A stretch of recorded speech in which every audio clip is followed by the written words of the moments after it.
Great couple. I'm very happy for Jimmy. He's all stoked about the 11:30 time slot. Oh, yeah, he can't wait. And he worked so hard on that show. It's like, might as well be on at 11:30. Well, that was the thing in that article where they were talking about, how much each of those late night shows make. Yeah. Letterman and Leno have seen their revenues decrease over the last year. Jimmy Kimmel is the only one who's had an increase. See? And back to winner. Yeah. Good for Jimmy and Molly. Congrats. I got him we've had the engagement party. I got him a big cake. But meanwhile, you probably didn't eat the cake, but I didn't see the cake. It was the greatest cake ever. I was eating it for days, and I'm on a diet. We went into the dessert room and you started us singing, so I never saw the cake. I didn't start singing. You started singing. Robin you started me singing. No, you started singing. Actually, 2 other people started singing and you joined in. Howard didn't start anybody singing. No, Howard said Robin can sing, so I felt like I should sing. Well, I'm a host. I try to bring people together. But on the cake, I had taken a picture of Jimmy and Molly, so they put the picture of them on the cake. But they looked so horrible on the cake. It was funny. The reason you didn't see the cake is at the party my wife made a dessert room. Yeah. And she just filled it with every kind of dessert you could imagine. So there were so many desserts, people overlooked the cake. Oh. So, it was so good, though. And you know who Robin was singing with?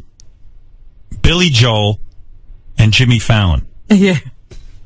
Billy and Jimmy were singing, and then Robin jumped in. You urged me to jump in. Well, you said Robin can sing too, because they were looking for 2-part harmonies. I didn't know you would be. You went for an hour and a half. You couldn't stop singing. You know what I thought after that? I said I should join a glee club. You really should join a glee club. You know what I thought after that? What? If Robin would stop singing, I could hear Billy Joel. Yeah. You almost had a Billy Joel concert. I think it was so close. You mean you'd rather hear Billy Joel than Robin? Crazy as it sounds. Stop being a douche. I was only singing harmonies. You could hear Billy singing lead. Right. But we had a nice time. And I'm happy those And Billy actually said I did good harmonies. Yeah, well. What, you think he's just being nice? He told me I was handsome.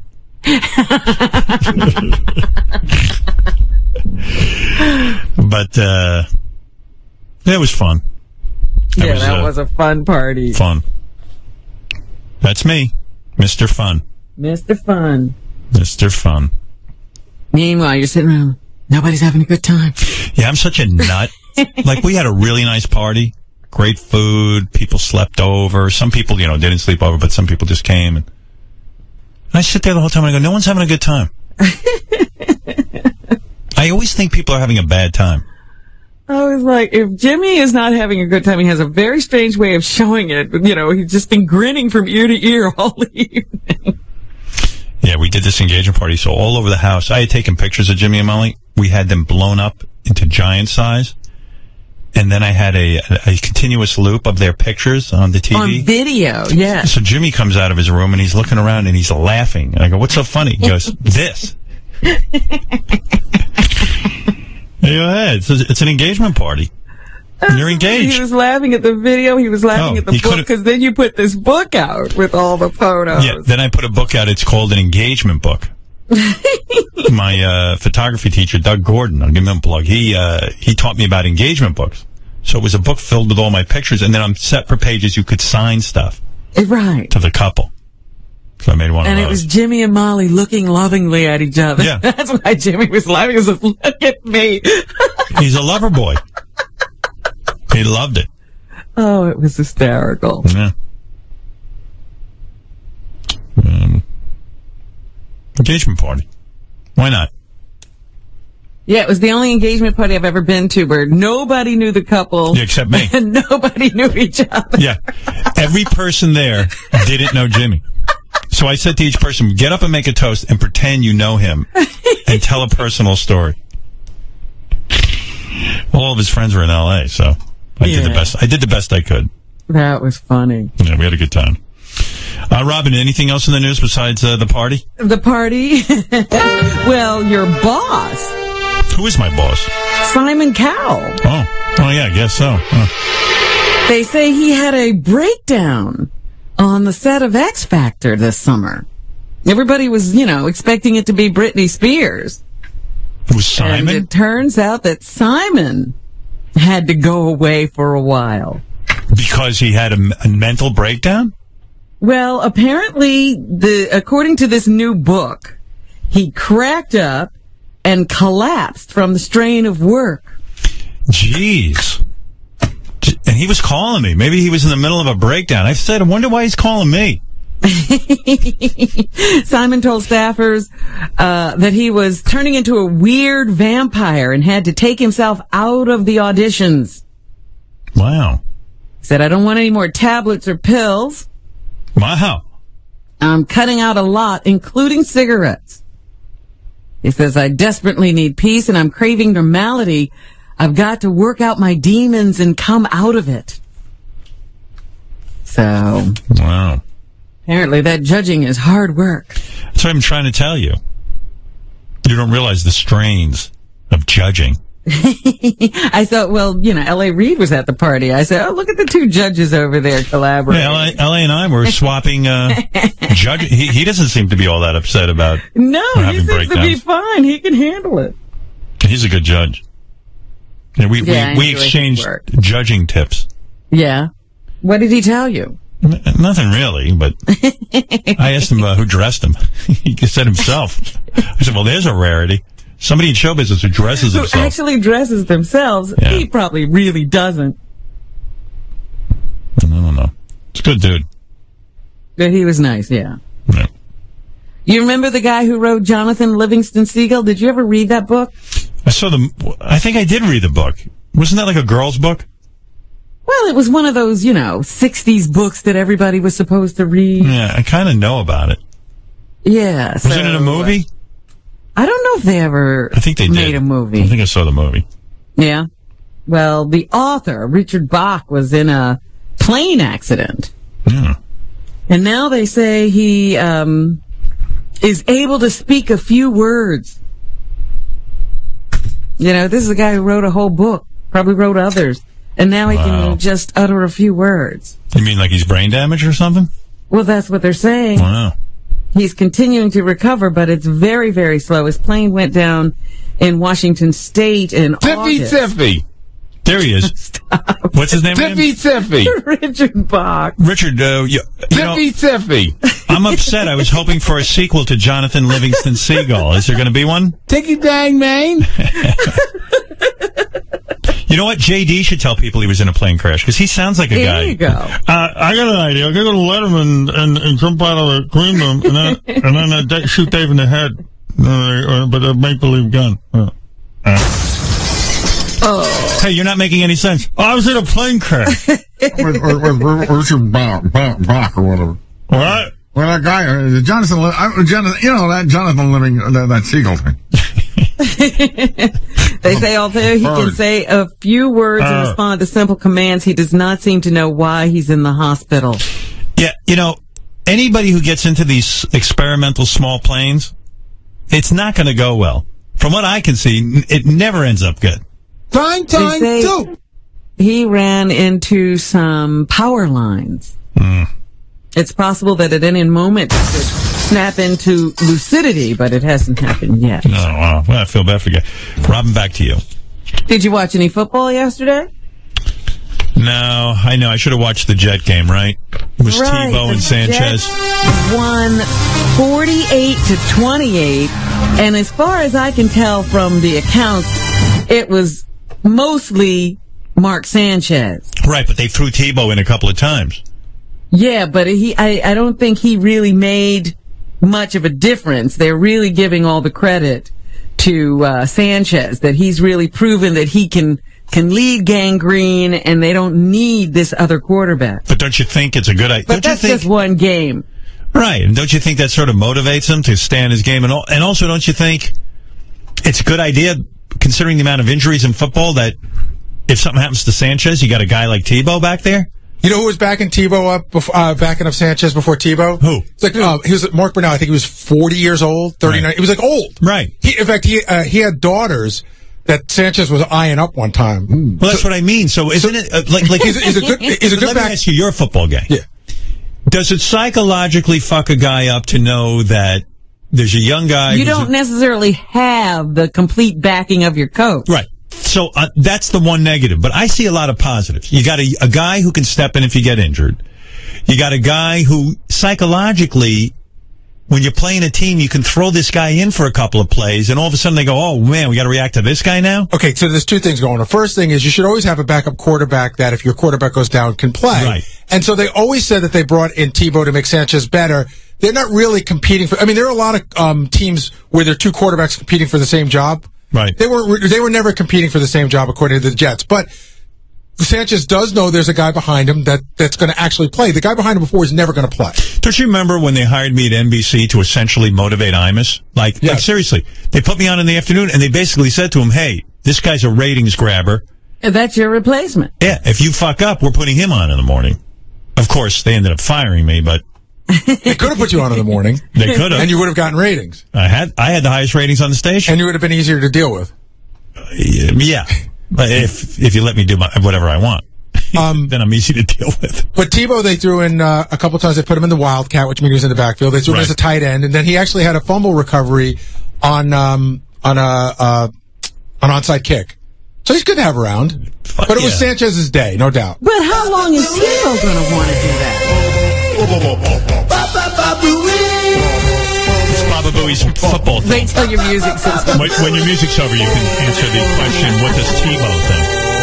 Well, here's what Tebow thinks, Robin. What is Tebow? Even though Tebow started last year for the Broncos, there are many who say he's not a starting quarterback, but I think he could be. I have an idea. What if Tebow hides in the green room and then Howard comes out? Hold on a gun. And got a gun and shoots in the head. All right, thanks, Gary. No, I didn't watch any football, but I should have. Yeah, usually the backup quarterback is not a huge star. That's the thing. That Tebow has maybe more name recognition than Mark Sanchez. Meanwhile, Peyton Manning played in an NFL regular season game for the first time since 2010 on Sunday and led the Denver Broncos to a 31-19 victory over the Pittsburgh Steelers. He threw for 253 yards and 2 touchdowns on 19 of 26 passes.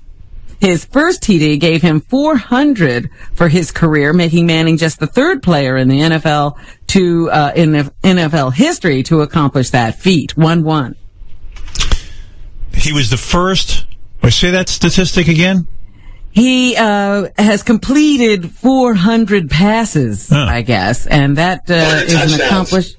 That's touchdowns? Yeah, 400 passes. Okay. Did in probably his second season. Right. Well, what do I know, Gary? I'm just reading this, and you're right. It's his first TD gave him 400 for his career, making him the third player in the NFL's history to accomplish that feat. There's a lot of people that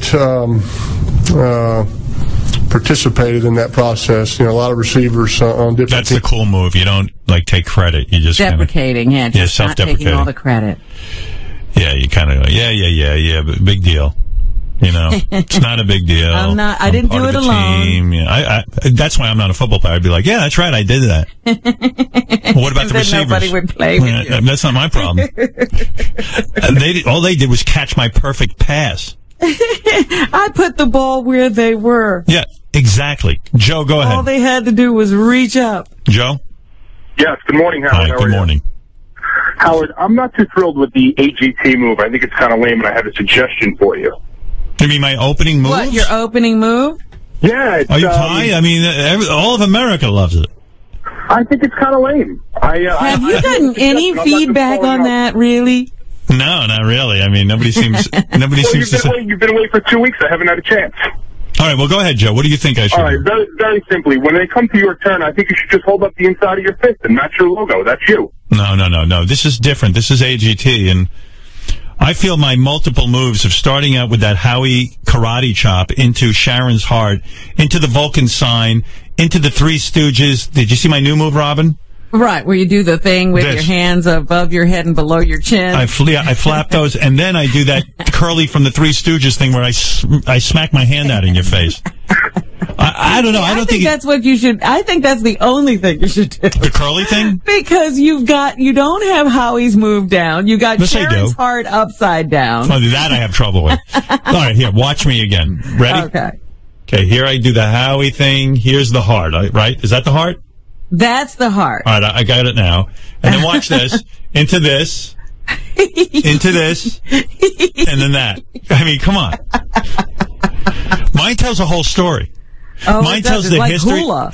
Mine tells the history of AGT. Like, here's how he got on the show. Sharon's on the show. Okay? And then all of a sudden, there's me, and then there's sort of my interaction as an artist with the Three Stooges kind of thing. Shows what my sense of humor is at. Mine tells a whole story. All right. Well, sometimes they cut it off, so you don't even get to see the last couple of moves. Well, now they insist, before the show, they ask me, what is my sign on? Okay. So they know when to end it. So Okay, no 'cause chance a couple of of that. times you didn't see the end. Oh, now you'll be seeing the end, now that we're at the last two shows. All right. Yeah. I'm thinking of adding to it, actually. When it's awfully long already. I just want the whole show to be me.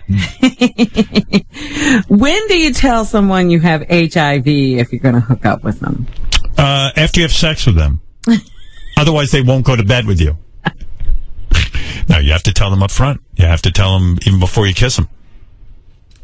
You have to tell them. Right? Oh, yeah. That's the right thing to do. I wonder if that's what people are doing. No, of course not. They'll never get laid. Because down in Texas, a guy killed his girlfriend after she told him she had HIV. I mean, they'd already made love. Yeah. Well, in other words, she knew she had HIV and was keeping it from him? Yeah. The girlfriend told him that she was HIV positive, and this guy, Larry Dunn, told police he snapped during the visit to the Dallas apartment of his new girlfriend. And after the couple had sex, Dunn says she revealed that she had, her status was HIV positive. He furiously went to the kitchen, grabbed a knife, and stabbed her to death. I mean, that is weird. I mean, right after you have sex, she goes, oh, guess what? I have HIV. I mean, what do you think should be done with a guy like that? I mean, he snapped. Can you blame him? I mean, I don't think I could ever kill somebody, but I would be enraged if somebody did that to me. Yeah. Right, but now what? What do you call that? Did he get HIV as a result? They don't say that in this article. O.J. Simpson was in the news this weekend because there was some kind of a panel going on about wins and losses in the legal profession. I think it was even at Pace University here in New York. And Christopher Darden was on that panel along with some other people who had been part of the O.J. Simpson defense team. And Darden, for the first time, said that he thought that the defense had tampered with the lining of the gloves that O.J. put on during the case, because everybody feels that it was the fact that those gloves seemed to not fit O.J. that led to his acquittal. Yeah, go figure. During the Nicole Brown Simpson, Ronald Goldman trial. Yeah, I'm starting to think O.J. did it. I plead the fifth. Good time to bring up the fact that the defense might have tampered with the gloves. I feel bad for years. Chris Darden, because Chris was the one who asked him to try on those gloves, and he's probably been trying to live that down to this day. And by the way, Robin, if someone said to you, you're on trial for your life, try on these gloves, you want to see if they fit? Would I really put them on? Yeah, I would pretend like I can't get them on. Yeah. But he's trying to come up with some reason that he didn't lose the case. And of course the defense is denying it, and Johnny Cochran's dead and can't say anything. Right. But they are saying that's ridiculous because the defense doesn't get to tamper with evidence. It's very controlled, their access to whatever exhibits there are. No, O.J. just faked it. I can't get these gloves on. Why would you put the gloves on? Ay, ay, ay. Poor Chris Darden. I could make my glasses not fit. I mean, like you see these glasses I'm wearing? Uh-huh. Yeah, what? I'll be like, I really can't get them on. I didn't do it. These aren't mine. These are not my glasses, Robin. Look. I can't. Ow. Ooh, I can't get them on. All right, you're innocent. Fit. You're innocent. Okay. Oh, look at that. Suddenly they fit. If the glasses don't fit, you must have quit. I mean, it's not like OG's going to stand in the car and go, yay, perfect fit. But they're really not. Oh, I like these. Fit like a glove. So stupid. See the former Navy SEAL on 60 Minutes talking about the Bin Laden raid? I didn't. I was watching, I had taped the MTV Music Awards. Much more important. They were really bad. It's not as... You know that their ratings were off like 50%? You wouldn't know it in my house. I missed like one of the best interviews ever on 60 Minutes. You know what? I thought 60 Minutes was still in rerun. I didn't realize the new season started. Yeah, they interviewed the guy, one of the guys who was on the Navy SEAL team. Yeah, there's one guy who's written a book, and they, and I said, why would this guy, come out and say all this stuff and be on TV and reveal his identity? Well, they had used makeup artists to make him look totally different, so he didn't blow his cover. Right. Because he does have concerns. But former Navy SEAL Matt Bissonnette says he and another SEAL shot Osama bin Laden a handful of times after the al-Qaeda leader was wounded at his compound in Pakistan last year. He says they weren't even sure that the man they shot was bin Laden at the time. 1-2. Bissonnette is not his real name, I imagine, right? Like, why would he give his real name? He wrote the book under an assumed name, but that name is Mark Owen. But his real name is what I just gave. Yeah, but why would you... Well, I'm confused. See, this is what I'm saying. There's a lot of holes in this thing. In my mind, he looked way younger than I thought he was going to be. His beard wasn't gray at all. I'd studied lots of photos of him, and they were always gray. His beard was dark black. So that's why they weren't sure that it was him right at the very beginning. The former SEAL, who published a book on the attack under the name Mark Owen, was interviewed on 60 Minutes last night. He also says that they took DNA samples and photos of Osama bin Laden to make sure. 1-3. Yeah, obviously, we're taking the body out, but if a helicopter got shot down on the way out and it had the body, we wanted the other helicopter to have DNA and photos so they'd have some sort of evidence that said, hey, we do have them, and here it is. I told that Navy SEAL I had a bit for him. He should tell the people his real name is David Letterman, and then he should meet him in the green room. That's weird to me. Why would the guy give his real name but then go to the trouble of disguising himself? Well, why would you write it under Mark Owen, disguise yourself, and then have your name come out? That's crazy. The Pentagon is threatening possible legal action against him, accusing him of publishing secrets in the book No Easy Day. Wow. He says the book doesn't get into the secrets or tactics. He says he just wanted to give the reader a sense of what it was like to be involved in a high-risk operation. I would read that. Was the interview good? Yeah, because they did drag it out, but, they went moment by moment practically of, remember one helicopter crashed? Right.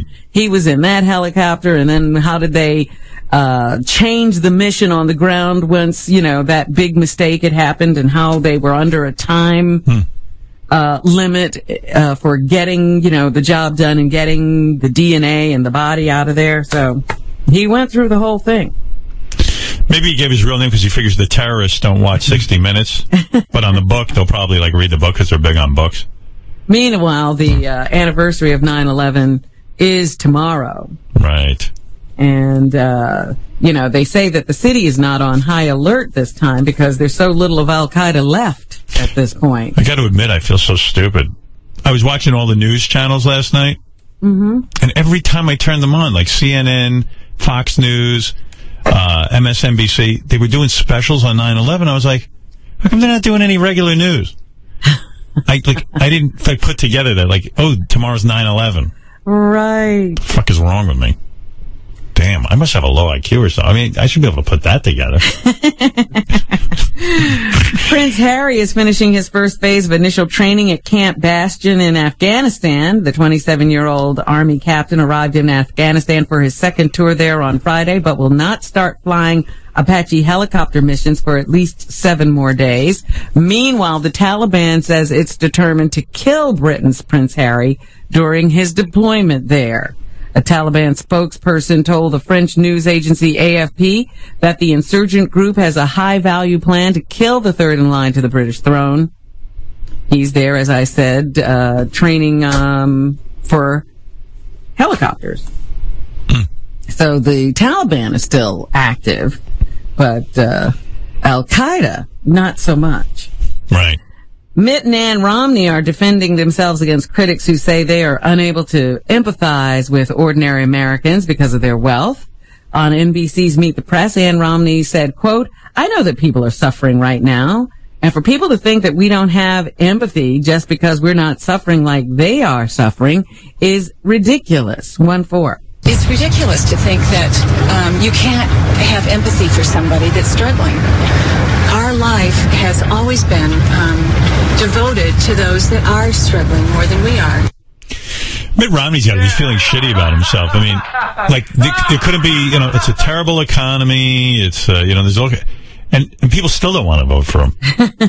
You know what I mean? It's like, it looks like he's going to lose. I mean, right now. I don't know. It doesn't, it's going to be a close race, I think. Yeah, I think it'll be close, but I think Obama will squeeze it out. Mitt Romney added, quote, "I'm not in this race to slow the rise of the oceans or to heal the planet. I'm in this race to help American people." See, the way I look at it, if I'm Obama, I'm going with, hey, look, I came in after 8 years of the Republicans having full power. And you know what? They got us. That was not a good thing. Yeah, they got us in a shitty mess, and I'm working on it. But, listen, I need more time. That's all. That's what I'm going with. Well, that was basically Bill Clinton's speech, wasn't it? That, Barack Obama inherited a much worse economy than he did when he took office. Yeah. And then if I'm Mitt Romney, I'm like, Romney's got to do something to get away from the fucking maniacs and the religious right. People just don't want to hear about how you're going to turn back abortion. Like, read the fucking tea leaves. Most people like that in place. It's just some wackos who've gotten religion all of a sudden think they're killing babies somehow. But it also might be nice to pay some attention to the rise of the oceans. Yeah, I mean, listen, global warming. Every major scientist admits there's global warming. We got droughts, but the anti-science party that believes if you pray to Jesus enough, everything will be fine. Like, when the Indians do their rain dance? Why not just pray to the Easter Bunny for rain? Instead of doing something about all the shit in the planet. Because we're shitting up this planet. And the major part of why we have global warming, there's too many fucking people. And abortion would help. Yeah, stop applauding when people have 7 kids. Yeah. Assholes. I mean, come on. Like, the Republican Party would be doing a clean sweep right now if they didn't have these maniacs of the Tea Party guys with all their dumb social issues. With the gays. Oh my God, get over it. The gays. Gives a shit. Get gays, get married. Be done with it. Who cares? Who gives a fuck? 2 people who love each other. Thank God. Yeah, how's that hurting anybody? Oh. Well, our God told us. I believe a man and a woman. Your God told you.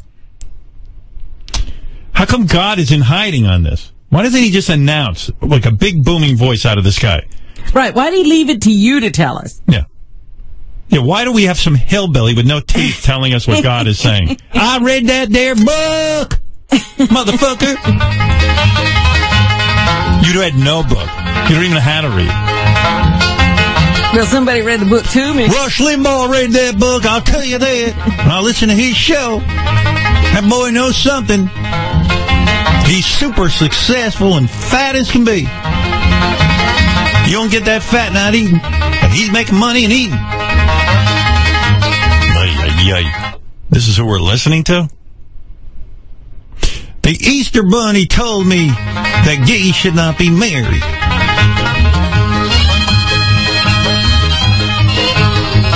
And then, of course, Clint Eastwood made a lot of news during the Republican National I like this speech. Call me crazy. Those conventions are so planned out. Nothing fun ever happens. Nothing exciting. Nobody talks off the cuff. This motherfucker gets up there. He's talking to an imaginary Barack Obama. God love him. It was funny. He was rambling on. He didn't really prepare it. No, of course not. If he prepared that, he'd look like a real idiot. But he delivered a speech to an empty chair. And did anyone consider that Obama really was there and that he's figured out a way to turn himself invisible? And only Clint Eastwood can see and hear him? See him? What do you think of that?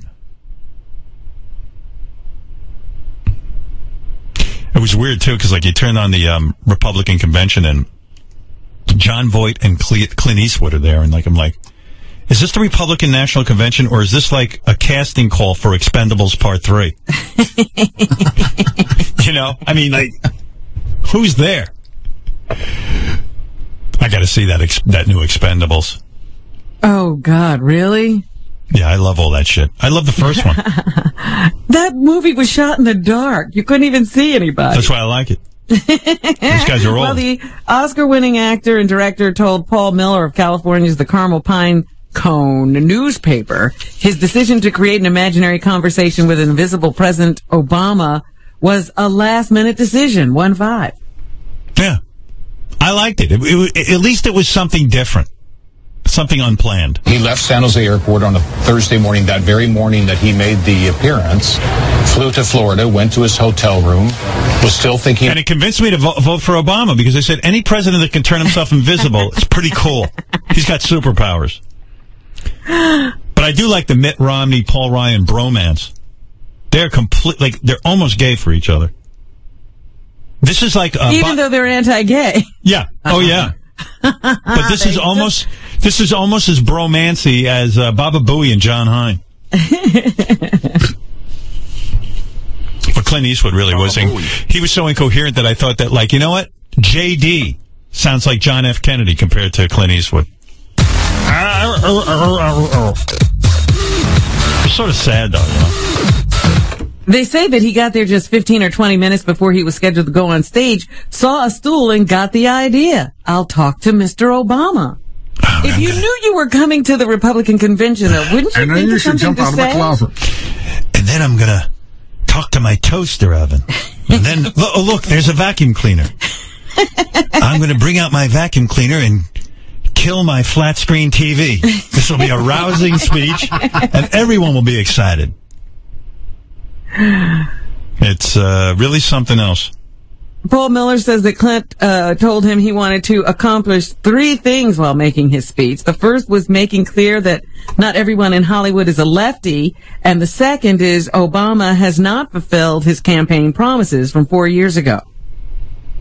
And then the third thing was that politicians aren't royalty or something, that if they're not doing the job, you got to let them go. That's what he said at the convention, and they went nuts when he said it. Well, there was good news for gay people, though. I watched the MTV Video Music Awards, and the really, really big winner, the real big news out of the MTV Awards is that people like really, really, really gay music. I've never heard music like this. It's crazy. I was looking at the top 5 songs, and I was like, I don't know any of these. Yeah, we're out of it, huh? We're officially out of it, Robin. I don't want to be in it if that's what it is. Do you have them? Let's see here. Number 5 song in the country, Some Nights by Fun. Is that right? You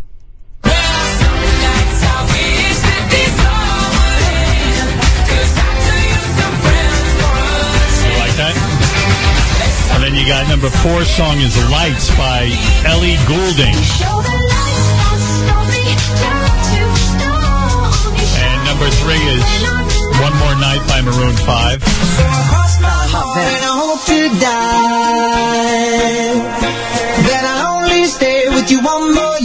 Number 2 is Taylor Swift. I got to admit, she has gotten so hot. She's on the MTV Awards wearing hot pants and a sweater. I don't know if she got a titty job or what, but she was strutting around on that stage. She's gotten extremely attractive. Maybe that Kennedy kid fucking her. He's doing it. I don't know. When we fuck you, you get hot. Is that right, Teddy? That's right. Oh my God, she's so adorable. Like, unreal.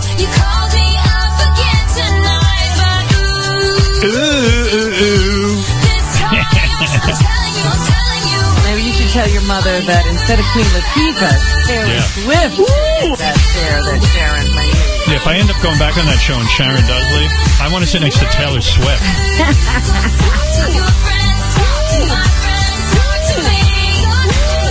And then the number one song in the country is our old friend Flo Rida with Whistle.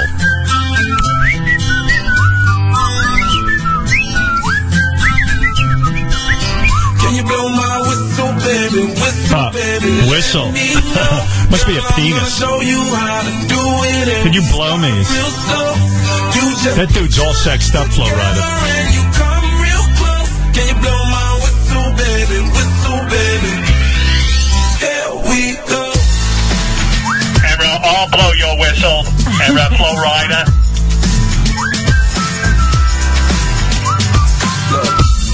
I'm betting you like people, and I'm betting you love freak mode, and I'm betting you like girls that give love. Robin, F. Mary Kill, quick. Me, JFK, Bobby. Ted. Me, Ted Kennedy. Bobby and Jack. Yeah, Okay. F. Mary Kill, Jack. All right, so I'm marrying Bobby. Go ahead. Of Effing course, me. Jack. Who? And killing you. Well, guess what? I'm going to drown you first. Fuck you, Robin. Wow. I thought you would do me. No. I really loved your brothers. My brothers.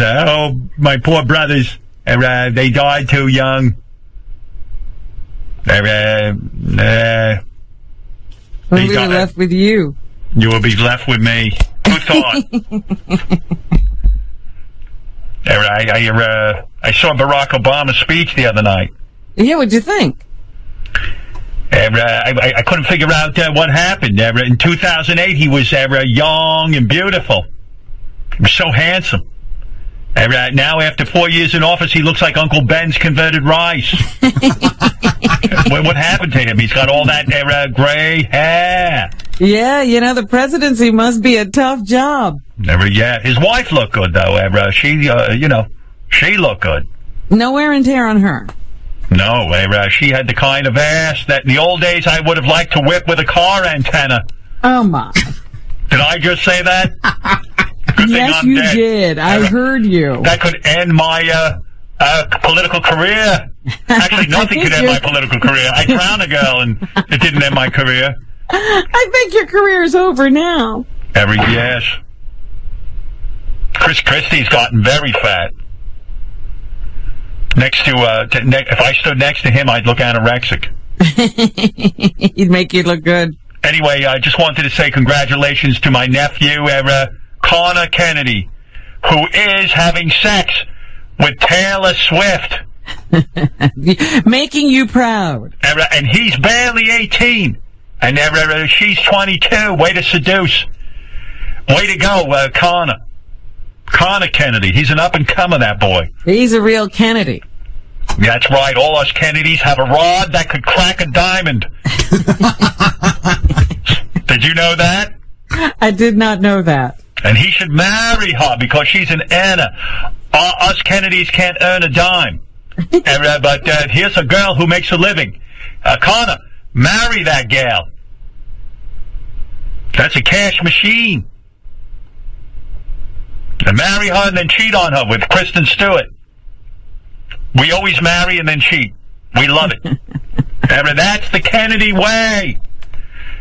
My brother said it. Ich bin Berliner. Is that what that means? It means I'm going to marry you and cheat on you. That's the Kennedy way. You marry a hot chick and then go pork every pig you can find. My brother Jack married Jacqueline Onassis. He cheated on her bony ass with any whore he could find. My brother cheated on her while she was having her miscarriage. Did you know that? My brothers were one cold motherfuckers. They were. That's right. But I'm still marrying and effing them over you. That's right. Right. Where's Arnold Schwarzenegger? Is he still banging that Spanish maid? He's not even a real Kennedy, but he certainly acts like one. Oh, my God. I thought I fucked some dogs in my day. But come on. She looks like wildebeest. I mean, if you're going to cheat and have a love child, do it with someone like Maria Menounos. Or Sofia Vergara. Someone like that. You really got to ask Arnold what he was thinking. You're dead. I'm dead. I can't ask him. You ask him. No one can find him. Where's this guy hanging out?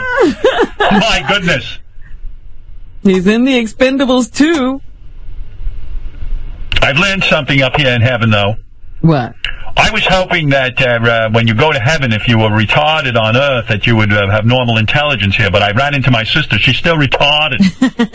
She's even retarded in heaven? In heaven, I tried to have a normal conversation with her. Nothing happened. She just dribbled. I got to go, Robin. Oh, thank you, Unless you want to talk some more. No, it's always good to hear from you. Do me a favor, Robin. Sit on my tombstone today with your legs spread for old time's sake.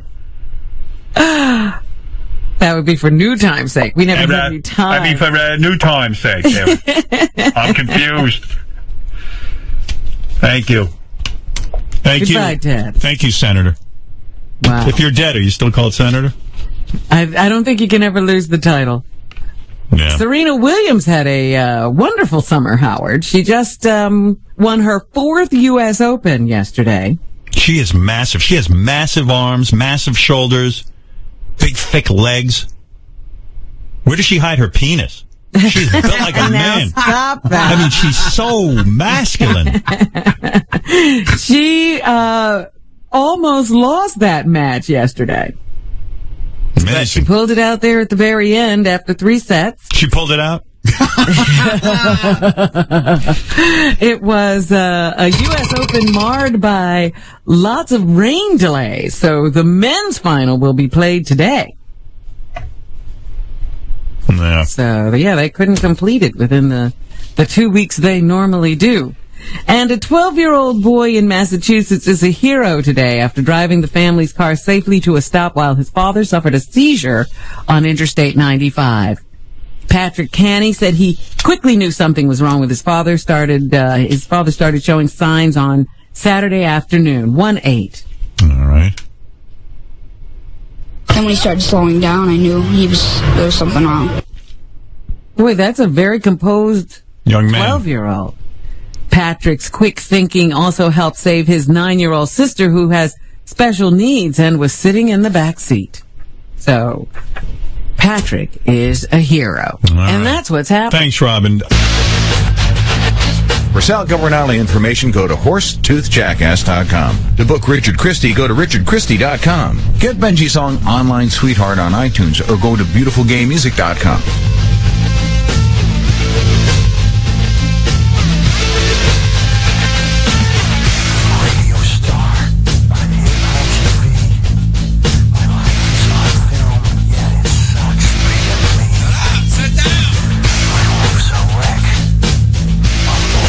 Albert's Pizza. Hello. Yes, Albert's Pizza for you. I'd like to make an order, boss. Go ahead. Just a large pie, well done. A delivery? Yeah, delivery. Let me give you my last name. You got a pen? Yeah. Yeah, you got all stupid pens here. Yeah. Okay, it's T. Go ahead. R. A. N. K. Y. Go ahead. F. S. T. T. R. K. A. P. T. C. E. A. I don't need your last name. Just give me your first name. Fred? No. Let me give it to you again. T-H-I-S-T. R. L. W. 3. Wait a minute. What is this here? Your full name? Your first name? What is it? It's my last name. Go ahead. F. Z. Go ahead. N. Yeah, E. C. A. All right. How do you say it? I'm going to say it at the end. Let me get it out. Now, how do you say your name? I don't want to. This is confusing me here. Just tell me what name you're going to use. Oh, hold on. I got 2 X's, 3 P's, an R. Just tell me what your last name is. I'm trying to tell you. Are you writing it down or what? Hey, this guy here, Hello? You got some name, boy. Forget it. Oh, hold on. I just got 3 more letters. Go ahead. O. O. O. O or L? O, as in, oh man, are you fucking stupid? 1, 2, 3.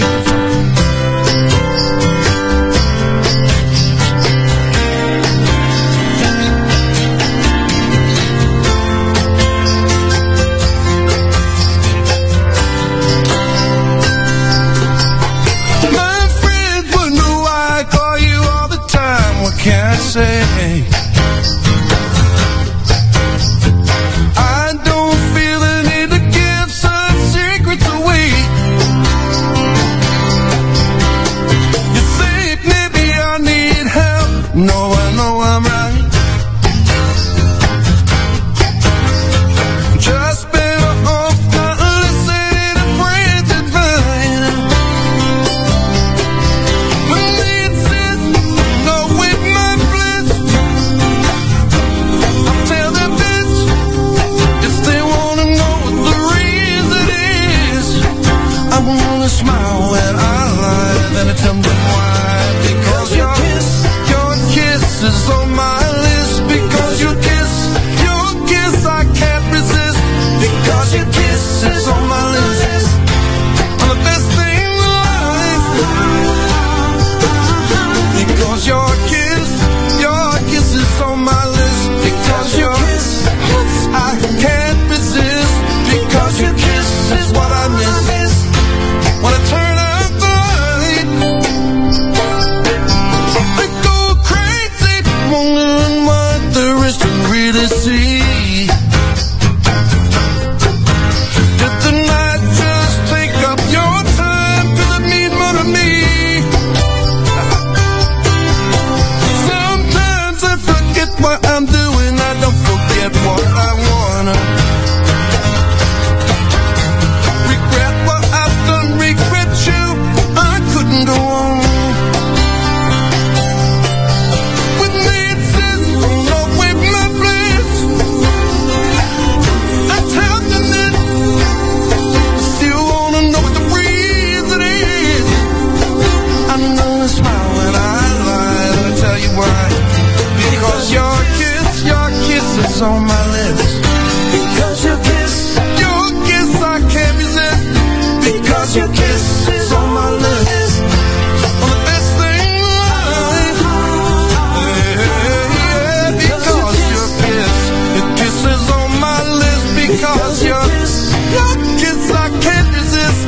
Because your kiss is what I miss. When I turn out the light,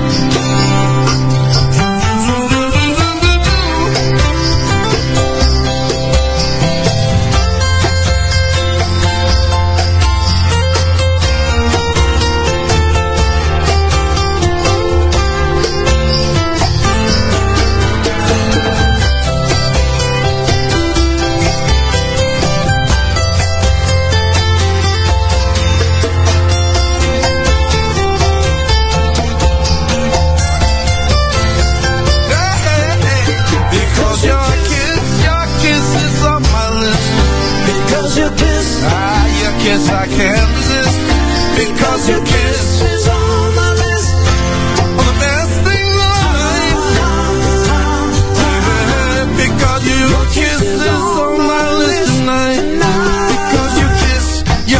is on my list tonight.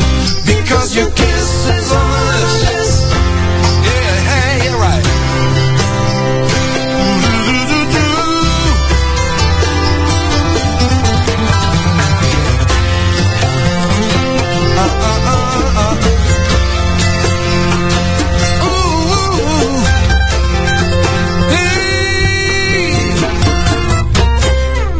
Beautiful.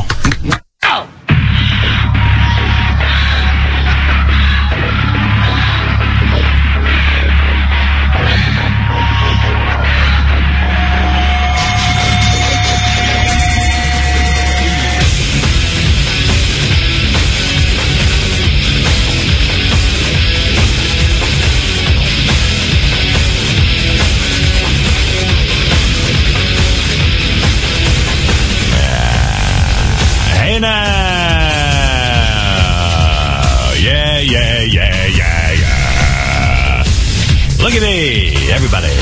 Come on, take a look. There I am. All right, good morning, everybody. What's happening?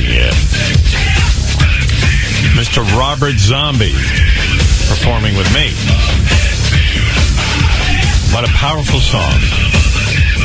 Hey, now. How lucky he was to work with you. Yeah, that was the highlight of his life. Working with me in studio as I crafted my singing performance. Anything you need to say. Hey, motherfucker. I wish I was back in the studio right now, Robin. Hey, motherfucker. Who do you love? Well, when I was recording, I was like, motherfucker, how's this going to be a commercial hit? Can you say that? Yeah, when I hear that, I said, maybe Rob doesn't have hope for this song commercially. Anyway, good morning, everybody. What are you up to? How are you, Robin? All right? I'm just fine. Oh, that's beautiful. I'm okay. You know. Just okay? Yeah, man. I'm okay. Hanging in there.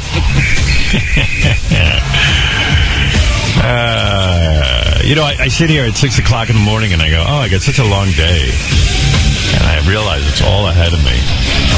Well, today you don't have AGT. No, don't have AGT today. But I just got a lot of stuff to do. We're having back-to-back meetings here at the radio station. We're going to go over our various comedy bits. And your new system. Our new system. We have a new community. Am I going to be in this community? We're keeping you out. You bring down real estate values in the community. It's a segregated community. It is a segregated. No girls. No, yes, of course you're in the community, and you will last about 10 minutes on it because you won't know how to work it, and it's really well. As long as it doesn't crash my computer, I have a chance. No, it won't crash it. I don't think. I hope not. Maybe That's what happened with Lotus Notes. Yeah, well... I was starting to work with it, and boom, everything was gone. Oh, is that right? Yeah. Well, Jeff Schick's coming over, and we're having a big meeting. Tim, a whole bunch of people. Fred. I think we're going to leave Benji out. Yeah. All right, I was on the internet last night. People sent me a lot of stuff. This is a good one. Pat Robertson, who's, I can't even believe is still alive and still sort of on television and collecting money from people for his religious show. What is it called? The 700 Club? Or yeah, that's what it's called, the 700 Club. This is Pat Robertson. I don't even know how to explain this. He's giving advice to a guy who writes in. He says his wife's out of control, and he's like, well, you should beat your wife. Move to Saudi Arabia and beat your wife. Really? That's a reasonable solution. And he doesn't even know, like, who knows? This guy could be a lunatic who's writing him, and the wife could actually be a reasonable person. But he immediately sides with the guy. Yeah, this dude he's writing to him. Yeah, this dude is old school. First one comes from Michael, who says, my wife has become a real problem. She has no respect for me as the head of the house. She insults me. She even went as far as stretching her hand to beat me. I've lost my self-confidence. Her words hurt so much, and she refuses to talk through our problems. Please. Because you're probably a douchebag. Tell me what I can do. Well, you could become a Muslim, then you could beat her. But in lieu of that. You don't want to go to Saudi Arabia? No. I think this man's got to stand up to her. And he can't let her get away with this stuff. And, what stuff? He doesn't even know what the guy's talking about. It's like the man is the parent and the wife's like a bad little kid. I don't know. I don't think we condone wife beating these days, but something's got to be done to make her physically. But I mean, why would she not? Like Sal would write a letter to Pat Robertson saying the same thing, but we all know what an asshole Sal is. Right. And so, Pat Robertson's just siding with the dude. Listen to this guy. Want to talk through their problems. That's so unlike. She is just totally. Now, what do you do with that? You can't divorce her according to the scripture. What? And so I say, move to Saudi Arabia. He's still carrying on about that. I mean, you should beat her. What, irresponsible advice? People say I'm irresponsible. I was sitting there wondering to myself, how does he get away with saying whatever he wants? I don't know. I guess, and the TV stations put this shit on because I think he pays for the entire hour. And let's face it, the TV business is pretty dismal these days. Right. They don't have commercials. They actually pay for the time. Yeah. Although Pat did endorse pot a few weeks ago, so. He did? Yeah, it was crazy. Like all of a sudden he comes out with weird liberal shit. You know what I mean? I think he did. He's all over the place. Yeah, I think it was him.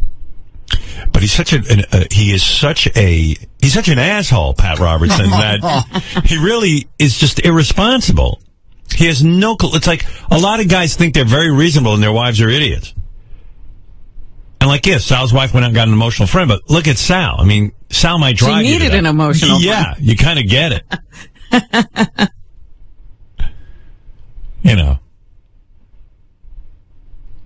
She's married to Sal. But if Sal wrote a letter to Pat Robertson, he'd go, hey, my wife has an emotional friend, and he'd be like, well, beat her. Crazy. But, I don't know. I mean, Sal's that woman sits there and doesn't argue with him because he might beat her, I guess. Yeah. I mean, Sal's the same guy who wrote this song, I wanna beat my wife, throw her down a stairwell, 'cause being married's like living in hell. I want to punch her till she shits out her bones. Shits out her bones. Beat my wife. I mean, that's an angry dude. And then, he writes a letter to Pat Robertson, and Pat goes, yeah, what's going on? They got it right at the Taliban. They, they take their wives and they just smash them into a wall when they get out of line. In one sense, you have to applaud him for exposing that fundamentalist Christian sentiment for what it is. It's the Taliban. Yeah, it is. It's the same thing. They have more in common with the Taliban than anybody. These fundamentalists. That's all crazy. Anyway, I thought you'd like that. That was funny. Did you like Bill Clinton's introduction at the DNC? What was that? My fellow Americans, I give you one of the greatest presidents of the United States of America, William Jefferson Clinton. Suck my dick, bitch. Give me head. There you go. You didn't hear that? No, I missed it. Yeah. Take it down your throat. Thank you. Until your face turns red. It was the best introduction That's his new ever. theme song? Obama's coming out. They say now he's leading in the polls, and it's all these new ads he's doing. Mormonism? What the fuck is that shit? I'm Barack Obama, and I approve this message. There you go. Below the belt. Good for him. He's going at it. He's getting down in the mud. It is kind of funny that all you have to do is have a convention and then you're on top. Yeah. Robin, Eli Brady put together a new song for you. I thought it was particularly good. Big boobs on Robin. The Warren Zevon song. Big Boobs on Robin, it's called. Big boobs on Robin. What do you think of that? You like that? Well, Of course you do. I mean... Didn't take much. What a compliment. I was listening to the wrap-up show yesterday. Very, very good episode of the wrap-up show. I don't know how many people were staying tuned for that, but it was very good. Couple of things that I want to point out. JD went in, and I actually left this out of the show yesterday. JD, I told you, sent me ideas for Letterman. I appeared on Letterman last week, and I said to the guys, anybody have an idea? And JD went into this elaborate comedy bit where it was like I was going to come out on Letterman, but first I'd be back in the green room, and then Dave would attempt, like Ellen DeGeneres does with her guests, Dave would attempt to scare me in the green room, but then I would pull out a gun and shoot Dave in the stomach. It was this whole elaborate... How was this supposed to wind up? Was Dave going to get into an ambulance and go to the hospital? I don't know how far... No, I think at that point they cut to, like, now the Late Show with David Letterman, and then Dave, of course, is fine because we use fake guns. I see. Yeah, I think. You never know. I don't know. I would love to just go on Letterman and do all of JD's bits, because I'd forgotten he had sent in other bits, too, where they were more elaborate. And he explained on the wrap-up show yesterday. I don't know if you heard it, Robin. Were you offended by the way Howard treated you? Because I know you take your writing very seriously. No. I mean, listen, I knew it was that wasn't even the craziest idea I had. But, you know. What was your craziest idea? Well, I thought it would be, I mean, it's only crazy because Howard knows nothing about sports. But I thought it'd be. He cracks himself up. Funny if he went out on Letterman carrying like a bunch of binders or books or whatever, and he tells Dave, "Hey, Dave, I'm sorry, but I'm in the middle of doing my fantasy football draft, and this is the only time I could do it." Hysterical. Whatever. He was basically doing a draft on the air. I think Gary encouraged him by going, "Yeah, well, if you don't get sports, that'd be very funny, actually." I'm like, when do you ever see a guest walk out on Letterman with him carrying a bunch of books and getting shot in the green room? That would be unique. Yeah. You'd be the first one who ever did that. Yeah, I mean, I think Dave's just looking for some repartee and conversation. But I like when the boy tries. I do. He has some funny things he pitches. You didn't ask for bits, though. No. I was just saying, hey, is there anything you heard me say on the air recently that you might think it would be? I'm sorry I asked, honestly. I'd never done that before. I thought it might be interesting to include some people. Well, you sent me back a nice email. That was useful. But, JD. What I think you should do is you go out there, so you carry a bunch of binders,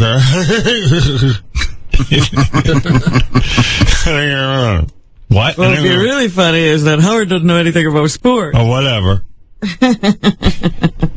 I mean, it's crazy, right, Fred? I mean, you understood what I meant when I wrote. Pretty much. Yeah. I mean, but you can't blame him for trying. But he was writing an inventive guy. He was writing like Saturday Night Live type sketches. Okay, here's what you do. You walk out with this big thing on your head, and you can't call yourself the cone head because that's already been done. The blockheads. Yeah, you go out with a big cinder block on your head. What I think you should do, and that way it's like you're a block. Get it? Block, cinder, blockhead. Yeah, but what I think they should do, honestly, you bring out a tree, right? And you sit down, like you come out, you're dragging this big tree, and you go past Paul, and then you sit down, and then you saw it into a logs. Yeah.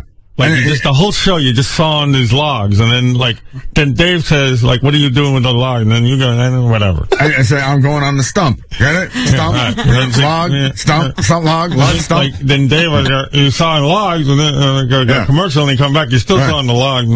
It's like I'm tired. I'm gonna go saw some wood. So you really saw wood, and then you can do something else. And then maybe, you could throw up on Dave. And it's not real throw up, though. Well, it's plastic vomit. And you make a noise. And then Dave comes out, and it's like a blackout sketch. I didn't need to come in here. Yes, he did. It's more fun when we do you in front of you. Any other good ideas? Huh? Any other good ideas? No. What were the ideas you rejected? Like, when I said, hey, does anybody have any idea of what to do on Letterman? I know. What did you reject? Huh? Like, you must have had a thought process where you said, I'm not going to pitch that. Like, no, that was pretty much... anything that came in your head, you just wrote down?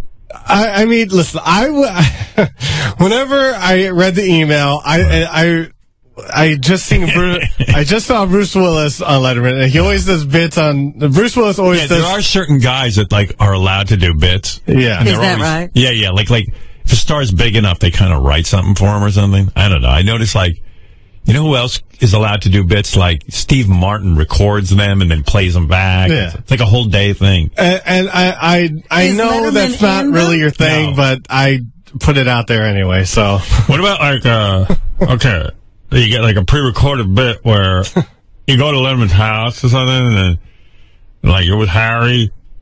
So, I don't know. And you're watching porn with him or something. And doing fantasy football with Harry. Like feces porn. Yeah. You know, and then you're like, hey, he's a little kid, Dave. He likes shit. He shits his pants, so I thought that'd be funny. All right, here's another idea. I'm not that. You go on the show and you get a box cutter. Yeah. And you cut his suit off of him. You cut up Dave's suit? Cut his suit off, and he's standing there naked. That's funny. Yeah, it is. I watch that. No one ever done that. Yeah, it's different. But I don't think Dave will be naked, JD. Well, you leave his boxers. Yeah. Don't cut him totally naked. It's TV. Right. Down to his skivvies. How about like you, because you're into photography, and like you go out with a camera, and then like you pose him there, and then like. What you do is you reenact that scene from American Beauty where the chick is lying on the bed and all the rose petals fall on her. It's like, that could be Dave. Actually, somebody did write me back. Was that you who wrote me the thing about, now that I'm a photographer, I should go out and actually take pictures with Dave? And Jason. Yeah, Jason's off his rocker, too. Well, I tried to think of someone's photography, but that's what I did. You didn't come up with anything? I tried, but nothing happened. I was thinking, though, and here's like, what if you, like, take peanut butter and put it on your balls? Oh, okay. All right, goodbye. Wait, hold on. No, where this is going. And then, like, you have a dog run out and lick it off. It's like a stupid pet trick. And then Dave goes, well, Dave can say what he wants, and then you go, okay. And then you could do a plug for North Shore Animal League. So you got it? It's like, it's a bit, but it's not a bit. It's a rescue dog. Yeah. See? We rescued this dog. After you shoot Dave in the green room, you can take a photo of him. You guys are coming up with some funny ideas. And it'd be like crime scene photography. And then you, I don't know, like, whatever. And halfway through it, you lose. At least when you write, you don't lose confidence through your bit. I mean, when you talk it out, it's awful. Because you like lose confidence halfway through, and you're when you stare at me like I don't know what the hell I'm talking about. You don't. I lose a little confidence. I can't even believe you wrote the first email. Oh well, but I'm glad you did. You know I encourage it. Please keep writing. Oh, don't worry. Yeah. You know, when the ideas come through. After you shoot Dave in the green room, you could sit on his dead body with your fantasy football books. And then you could be doing a draft. And you could cut open his abdomen, pull out his intestines, and wear them like a necktie. Right. and then you go, hey, I'm too busy at the football draft. Is that what you're working on, your fantasy football? I mean, Is that on your mind? Huh? Is that on your mind a lot? It is on my mind, yes. You got a good team? I have a decent team. Yeah. How about we ban that from the show? I'm in like 8 leagues, so. Oh my God. I'm in 8 leagues. How about you tell Dave you're in 8 leagues and they lock you up in a mental institution? Do you ever win? Sometimes. Not in the Stern Show League, though. Not lately. Last the last 2 years in a row. Thanks, Gare. Didn't need that. You're so into Dead last? Yes. Oh, drafting D'Angelo Williams 2 years in a row didn't really help. The guys are saying that he works harder than anybody else and he came in dead last both years. All right. Well, yeah. Well, he's got more time than anyone else. Well, he goes home, there's nobody there. True. Goes to his team. Not to deal with any girls or babies, so. Evidently, I've been handed a note. There's a write-up of the Stern Show Fantasy Football League on howardstern.com. So just copy down JD's and you can come in last. Hey. Hey, I beat Scott this week, so. Did you? Did you have any of the Jets? No. No? Why is that funny? I don't understand. Are they all horrible? The Jets worth taking in the fantasy? Well, the Jets defense, right. That's worth it. Very low. I didn't get a chance to pick any of them, but there's not that many. So who came in first this week? Jason? No, I think David Height did. I please, Robin. Jets defense. I mean, I can tell when he doesn't have anything to say. Do you want me to let him finish? Finish that sentence. Rob wants to hear the end of it. Did you really have an end to it? What, the Jets and... Yeah. You did? All right, go ahead. I'm sorry. Well, there's very few, like, offensive, that score a lot of points. They're a better, not that they're a great team, but they're a better real team than a better fantasy team. Oh. Were you happy with that explanation, Robin? Oh, my. Yeah. All right, Robin. You don't know anything about fantasy football either. Leave me alone. You don't know anything about fantasy football. I know something about English. Oh, okay. You don't know nothing about fancy football. Yeah, you know fantasy football. You're a fancy football novice. What do you know about fancy football? I'm in 8 leagues. 8 leagues. Last in all of them. No. I actually won all my games except one. Where do you find 8 leagues? I mean, there's the retard league and the dopey league. No, really, where do you find that here? A few people have asked me to be in some leagues. At Sirius, you find this? No. Oh. I'm highly sought after. And people Where love are these it. people? Well, people like it when I lose and then I give them their money. A few. How much money do you have put up in each of these leagues? Is it $100 a piece? That's in. Let's see. That's in 3 leagues. Yeah, so that's $300 down the drain. No, not yet. Not yet. $300 you could have invested. Go ahead, yeah. I got the money invested. No, you don't. Sort of. Yeah, I do. No, you don't. Go ahead. It's fantasy football. Okay, well, all right, whatever. And then I paid for you pay $50 for 3 teams for a prize eligible. No, we're up to $450. No, that's 50 times 3 is $150. No, and you had $300 from the other. It's $300. No. It's only $50, and you get 3 teams. Oh, you get 3 teams. Yeah, so it's $350. Okay. And then there's a couple others that are free. Free? Yes. Well, there's no money one? No. Oh, yeah. No, I did. Yeah. I think he's lying. No, I'm not. You put up more than $350. No, I did. No, I did. You're in a league where there's no money? Yeah. It's just for the sheer joy of it? Yeah. I don't believe that. Nobody why would you put up any money? Hey, I won. What'd you win? Nothing. Wait, you mean you gambled and you won and you... Listen, I don't gamble regularly. This is the only time I really gamble. I don't get being in a fantasy football league for nothing. I mean, like, what's the goal? Pride or something. One, you get a trophy. I'm very proud of my trophy. Oh, my goodness. Now, would you blow me? Do you have trophies at home? No, I don't, actually. I've only won, I won the Stern Show League once. And there's some pussy-ass league that just gives you a trophy, and that's it? Yeah. Wow. That's not manly at all. Well. I think your friend Booker's in that league, too. So is he? Hey, Booker, what'd you win? I just won my trophy. What? I think he is. I can't remember. He's in a league where there's no prize?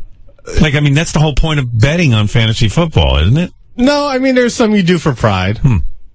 Pride? Yeah. You have a trophy, don't you? You have your spelling bee trophy. I do have that. Yeah. He kept it. So cute. How old were you when you won the spelling bee? Let's see, 11 or 12. And he has. Yeah, it was 6th grade, right? Like, if you were going out with JD, Robin, you'd go over there and say spelling bee trophy. This is my trophy case. But there's only one in there, JD. Well, that's all I got. My trophy case. Did you let her in a sport? That is my spelling bee trophy. See? Oh, well. See? Dude, like, I won an award in 4th grade. It was for, like, an interstate writing competition. And I won for writing about a fire prevention thing, about the Chicago fires, and, I don't have the fucking trophy. Oh, I don't know what to tell you. I'm sorry. Chicks see that in your trophy case. It's going to be like... Listen, that better be surrounded by a bunch of other trophies. Hey, JD, what? I can see the girl going, I think you must have won the spelling bee when you spelled Loser. I'm out of here. No blowjob for you. Oh, please. What are you doing? I learned something else about JD recently. Oh, no. What? What? He watches movies on fast forward. Well, do you? I'm very busy. I didn't rush. I have a lot of things to watch. Yes. What movie do you watch in fast forward? Robin? Movies you've seen already. I'm glad you're listening to the John Hines TV show, though. I could watch Heaven's Gate in 10 minutes. What do you mean? Like you watch them because you've on seen the them already? PlayStation 3, you can do it where it's one. You can do it where it's 1.5 speed. Yeah, and you can sort of see what you can sort of understand, or you can put the captioning on and read what but they're saying. what enjoyment is there in that? Listen, I do it with a few things. I don't do it with everything. Right. If I want to sit and watch something, I'm going to sit and watch it. Right. But if I just want to get through something, then You watched The Wire on Fast Forward? How can you possibly relate to that show on Fast Forward? There were a lot of seasons. I had to finish it. Well, why even bother? Okay, walk into the building. All right. Because John Hine and Steve won't shut the fuck up about it, so I wanted to watch it. But you don't like it, obviously. No, I liked it. I thought it was really good. Fast Forward. I just don't like it I in love normal that speed. show, and I savor every word. I mean, I can't imagine watching it in Fast Forward. It's not that. It's not that possible to do that. and the guy walking the closet, I don't know what he said, but somebody got shot, and then there's a car chase. And then the drug guy, but I'm not sure which one it was because it went so fast. I didn't watch every second of The Wire in Fast Forward. And makes no sense. I just wouldn't watch it. Well, I wanted to watch it. John Hine and everyone's all shut up talking so highly of it, so I watched it. Yeah, but is it good in Fast Forward? It's good. It's all right. It's okay. I liked it. I liked it better when I watched The Office in Fast Forward.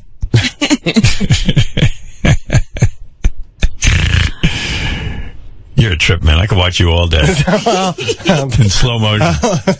All right.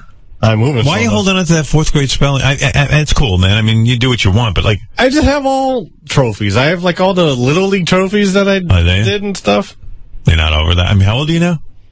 I'm 32. I don't. It's not like It's not like I sit and stare at them. Are they in your apartment? Yeah, they're in my bedroom somewhere. Oh, they're in the bedroom. Yeah. What do you mean somewhere? Are they displayed? They're on the shelf. Hey, ladies. And when girls come in, are they like, wow? Oh, hardly any girls have been to my apartment. You've had a few. I know you had that stripper. A couple. When she came up, she's like, wow. No.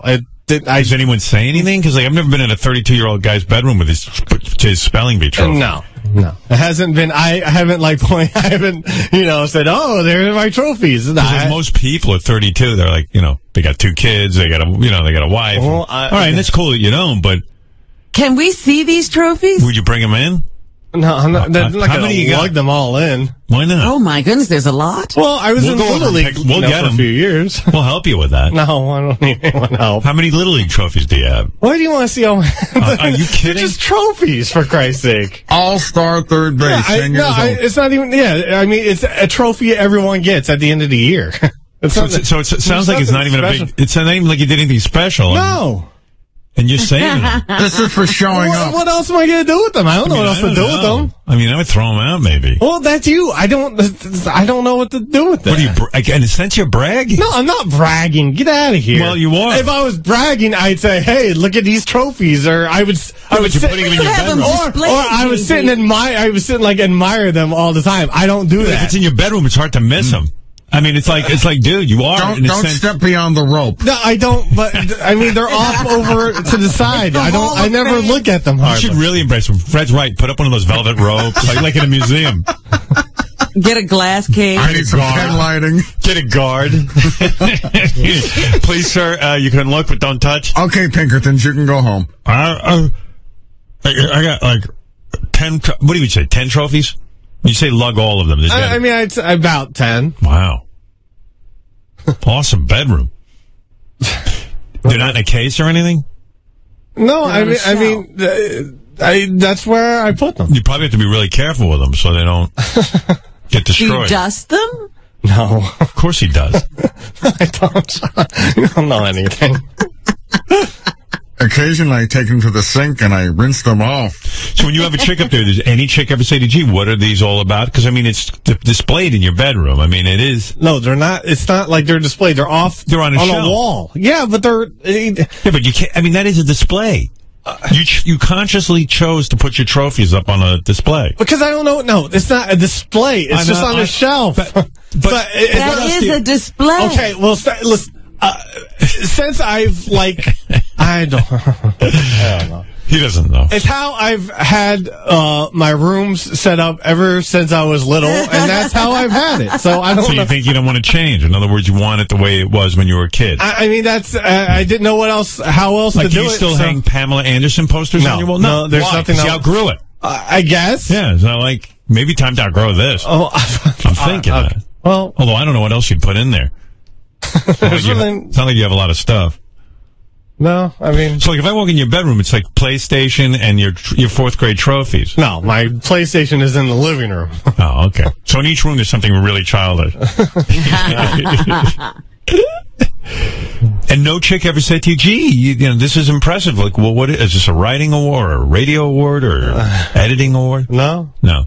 They don't even ask. Well, No. these chicks must be doped up or something. All right. I mean, that's the first thing you think they'd look at and go, wow. Well, the guy's got his 4th grade you check spelling. out the room, right? Will you let Howard TV go over and at least videotape your display? No. Please. No. I'm begging you. No. Just that display. No. Nothing else. See your trophy. No, Just the trophies. So you don't have to lug them. No, I don't want. One way or another, I'm seeing these trophies.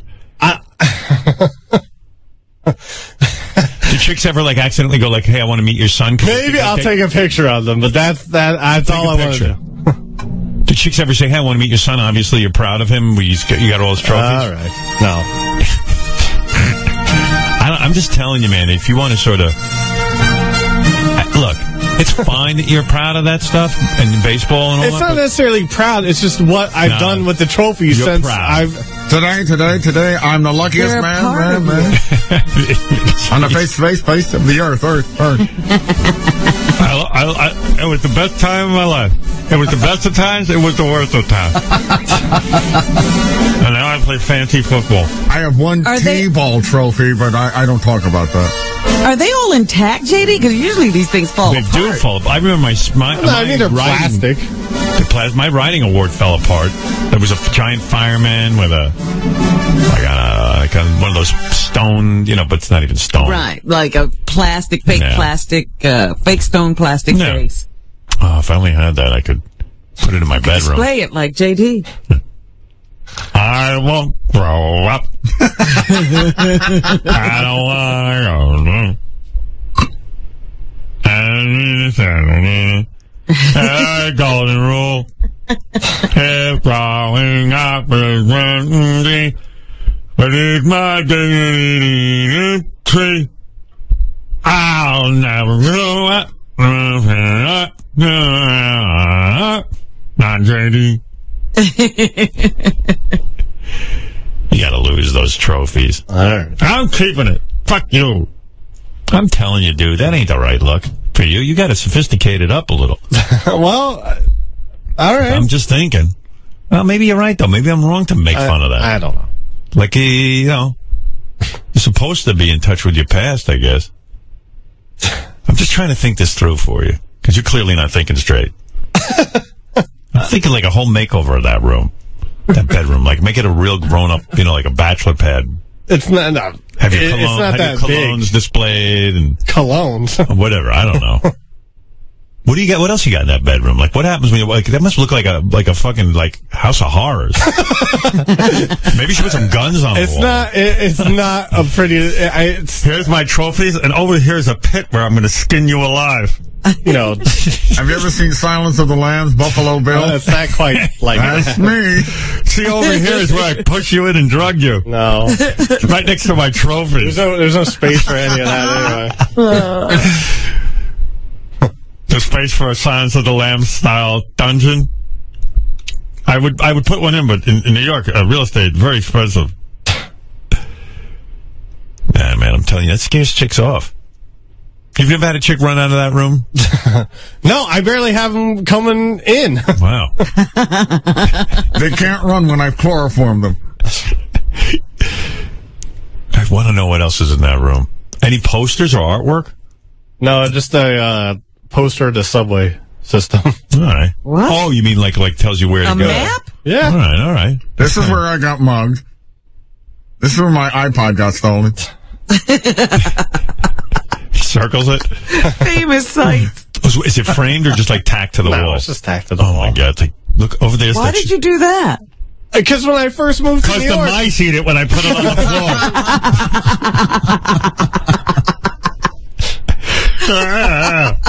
floor. Where do you put yours? Where do you put your mouth, Robin? Smarty pants.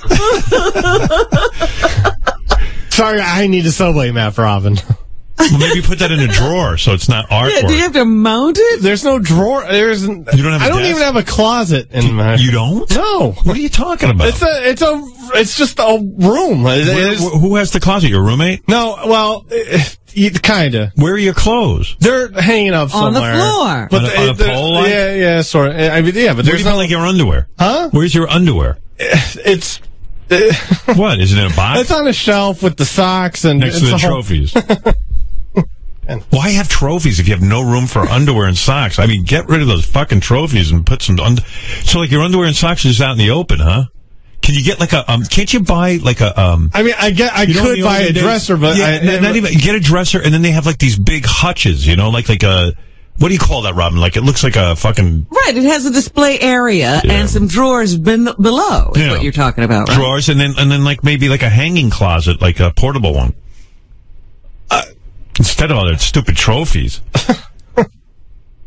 Yeah, I got to get over there. No. You're talking about an armoire. No, I don't want anyone over there. Armoire. One of those. You know what I mean by armoire? Looks like a box, but it's like wood. Yeah? Yeah, do a makeover on that room. Take the $300 and buy an armoire instead of fucking dumb fantasy football. Well, I could make more money. Fantasy football. Be able to, you know. It's a real douche move, dude. Oh, your underpants and shit are like just out there, and like the chick ever comes over, she's gonna run the fuck out of there. I'm telling you. Then she's got to watch a movie and fast forward. I'm tired of everyone knowing stuff about me. Can I go, please? No, this is too good. No, it's not. I want to go. We're doing 4 hours with you. No, we're not. No, we're not. Well, we've done 40 minutes so far. Well, guess what? That's enough. Enough of that. Hey, dude. What? Don't you take those? I'm trying to help you. I care about you. I know. I really do. Worried about you. Like your room is like this mess. There's a tacked up fucking subway map with a How trophy. often does he have to refer to a subway map that he has to keep it hanging Never. all the time? He knows what his roots. Yeah, really. When's the last time you actually studied? Let's see, I've never taken the L. Well, I have one on my phone now. Well, there too, you go. So take that artwork Yeah, down. take that thing down. Oh, well. You know what if you want me to like frame some pictures for your wall? How much wall space do you have? No, it's not much. I'll take like a picture and make a cool and I'll sign it. Would you like that as a gift? You want me to go shopping with you? No, it's fine. I'll I'm go trying to with figure things. I want to figure it out on my own. I need to figure it out on my own. Yeah, but first, dude, to be an adult. Take a picture of your trophies and hang it on the wall. Get rid of the trophies. Well, save a lot. maybe I'll do that. Yeah. You need to figure it out. How many years are you in that apartment already? Oh, that's the one place I've lived since I lived in New York. And you haven't figured it out yet? This weekend, you got to figure this shit out. Well, if you want me to go shopping with you, I'll go. No, that's all right. I'll take you today. No, no. I'll buy you a fucking. We're all very busy today. Yeah, we are, but this sounds like an emergency. It's not an emergency. How nice would your room look? Like live it up a little. It's fine. Right, Robin? Absolutely. This is where this is your inner sanctum. It's like, this is where you go for your... It's like Batman with his sanctum. This is like Superman's Fortress of Solitude. Yeah, that's right. It's your Fortress of Solitude. You're staring at this depressing wall with a subway map and your fucking trophies from 3rd grade. And your underwear. Yeah. There's my underwear. There's my underpants next to my trophies, and there's my subway map. Oh, there's my Halloween costume from when I was 9. I swear to God, I'll end the show right now and leave and go shopping with you. Oh, that's fine. You're much more needed here. I don't know about that. Stop. According to my Twitter fans, I'm really not needed here. Well, sometimes neither am I. I don't know, man. I'm just thinking for you. I know. I just picture you in a nice room, like a mom cave, like what Beth is the bed decent? I need to change beds. I bet it's gross. I bet it's like you got it for $20. Right. And it's like coils coming through. It's like a prison bed. Yeah. I want to go to prison. It's much nicer. What's with your bed? When did you get that? Was it secondhand? No, so former. I'm done. I don't want to get into it. No. It's fine. Former what? Nothing. Tell me the truth. Nothing. What's this bed? A former guy who used to live there built like a platform type thing out of wood. Yeah. So it's up on wood, and there's a mattress on there. Oh, that sounds sexy. All right, that sounds nice. Yeah, but I want to. But you know what you need? You need like a captain's bed. I'm a captain. What the fuck is a captain's bed? Captain's bed. It actually has has drawers under it, so you could put your underwear away. All right, well, that's my special place for my underpants. There's a your underpants should be displayed next to your trophies. You need drawers, dude. Robin's you need right. Drawers for your drawers. A captain's bed. Hi, matey. Hey, what's that, JD? That's my captain's bed. I didn't know you were captain. That's right. I just want to be left alone. That's what those trophies are. I keep my hook under the bed. Captain of the spelling bee tube.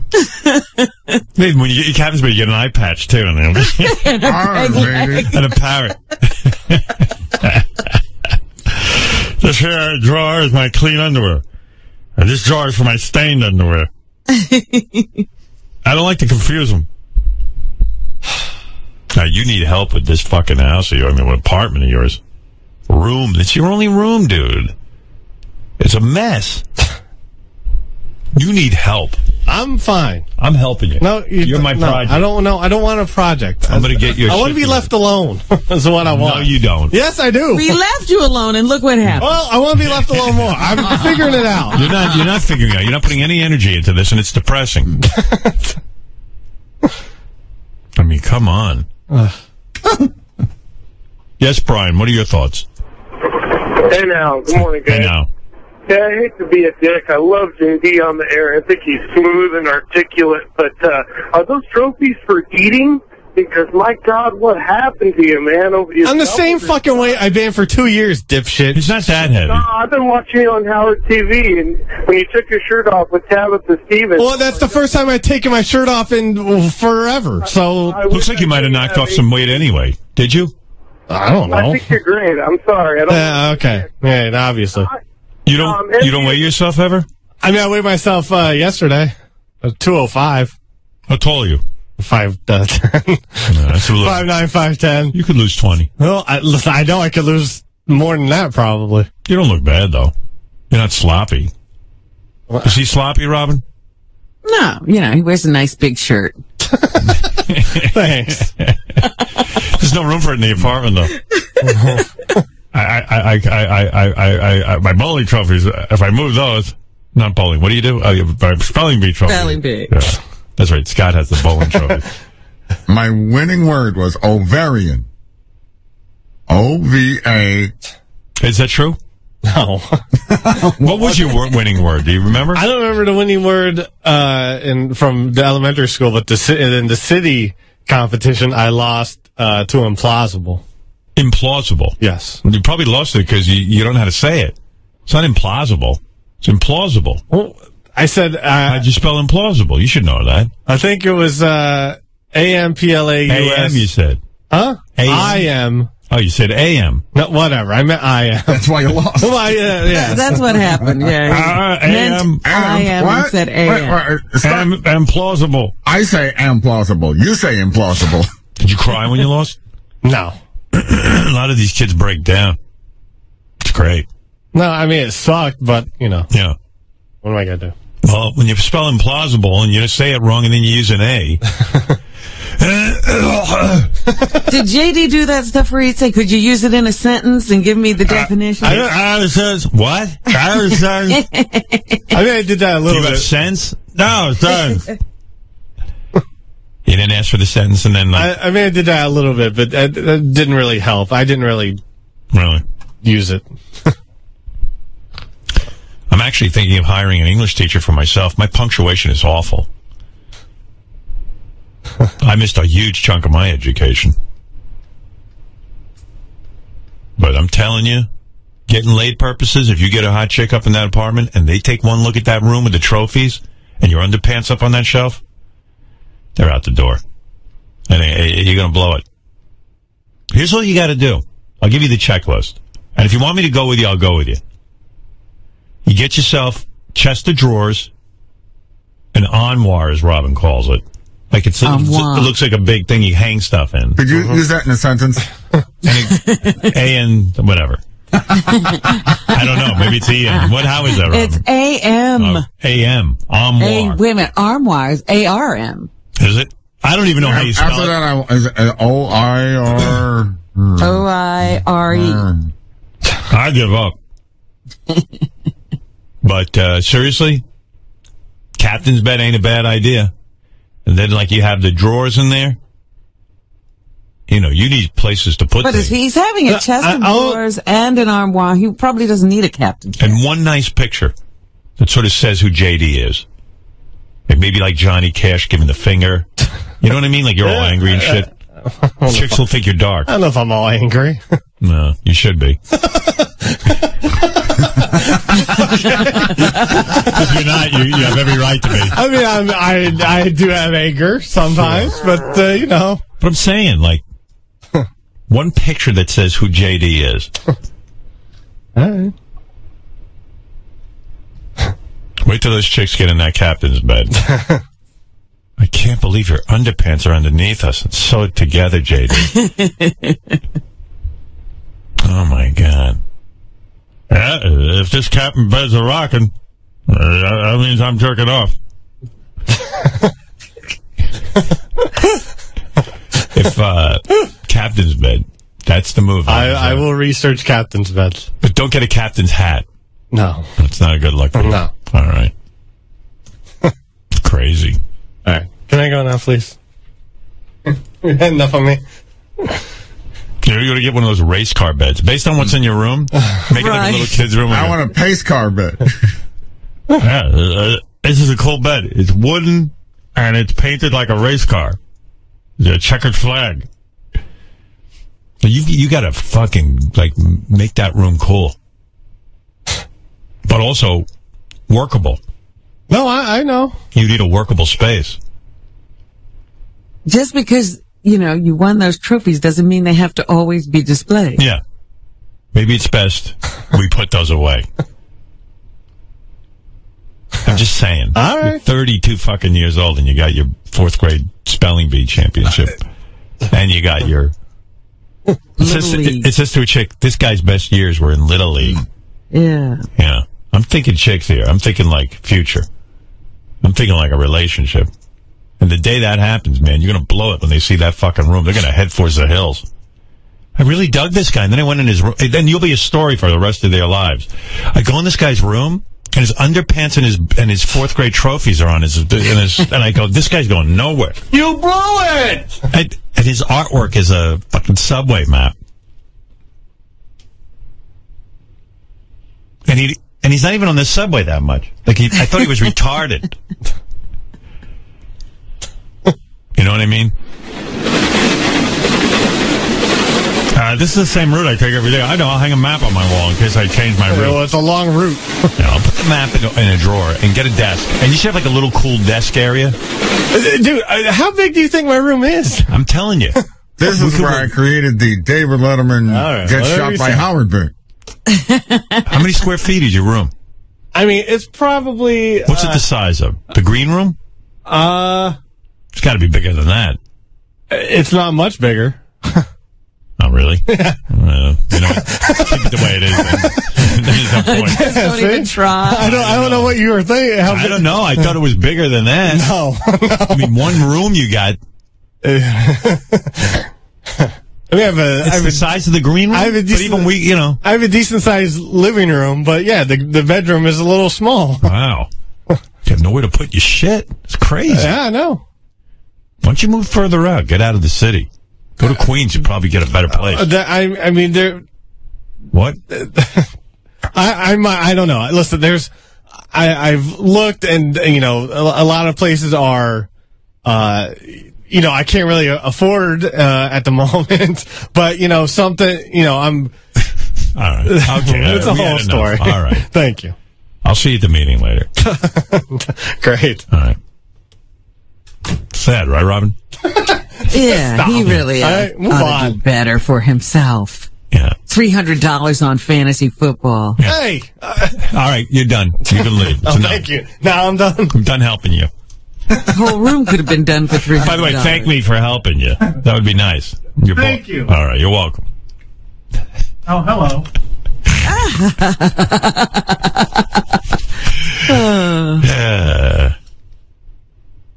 Yeah, Jimmy, you're on the air. And then I got to take a break. And then for you guys who are football fans, Tony Saragusa will be here. And that giggling fucktard needs to fucking listen to you guys. Hey. In this fucking room jerking off. I don't like it. This room probably needs a loft bed he can put a desk under. There you go. There you go. What he's doing. A nice loft bed. I don't know how high his ceiling is. It's probably 4 foot with him. Put a fucking loft bed in. Put the desk under. There's still room to put an armoire. You work in Sirius. There must be rock and roll posters all over the goddamn place. You could take on and put on his wall. He's got a good point. Fucking subway map.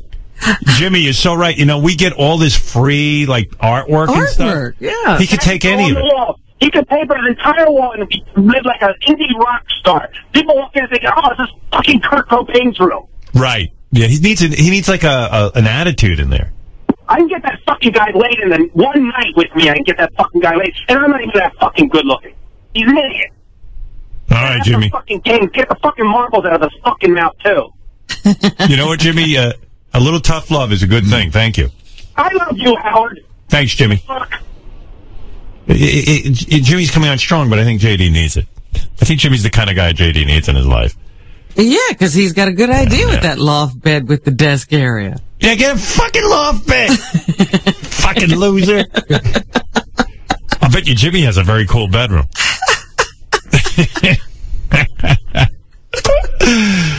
Oh, man. Like, he's got to do something edgy in there, like photos of dead people. You know what I mean? Like, you see, like, the life story of Kurt Cobain, like he said. Right. Like, they have, like, edgy shit in their room. Like, it makes them look all interesting. Like, autopsy pictures or something like that. You know what I mean? And he sleeps on a gynecologist table. Yeah, right. Yeah. This is a picture of Mussolini hanging by his feet. Yeah. With his balls in his mouth. This is Cambodia, the naked napalm children. That chick running down the road.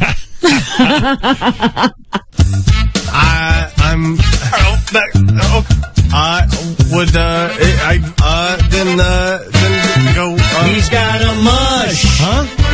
Mouth. Okay, sorry. When JD tries to speak, those words just won't come out. He's got a mush. Mouth.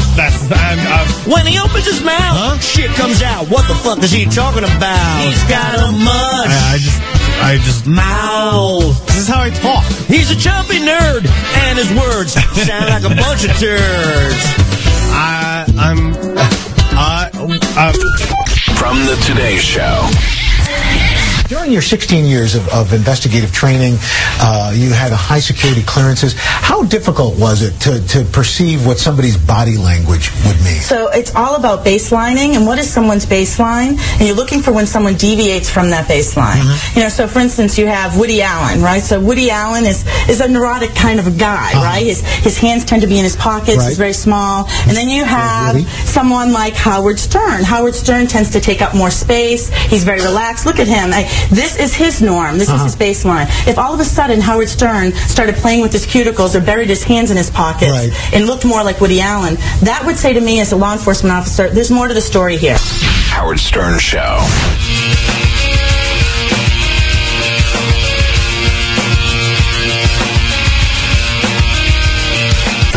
Joy Dean in the morning tea with a most hated list. Nadia Sulman. The Octomom. The Octomom. Who says she openly hates her children.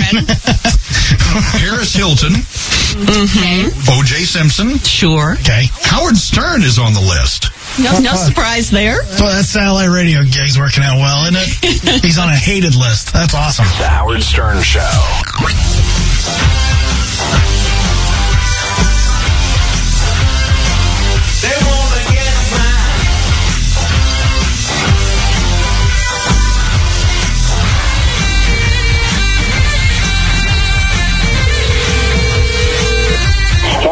Remember me? Who is it? Benji? Benji? Yeah. I think you got the wrong number, honey. Look, let me tell you something. You have gorgeous breasts. What? Your tits are gorgeous. Who the fuck is this? My dear, what difference does that make? You're healthy and you have beautiful breasts. Who the hell is this? I love your tits. Oh, thank you very much. Stop worrying about what sizes you wear and dress those tits. Oh, my God.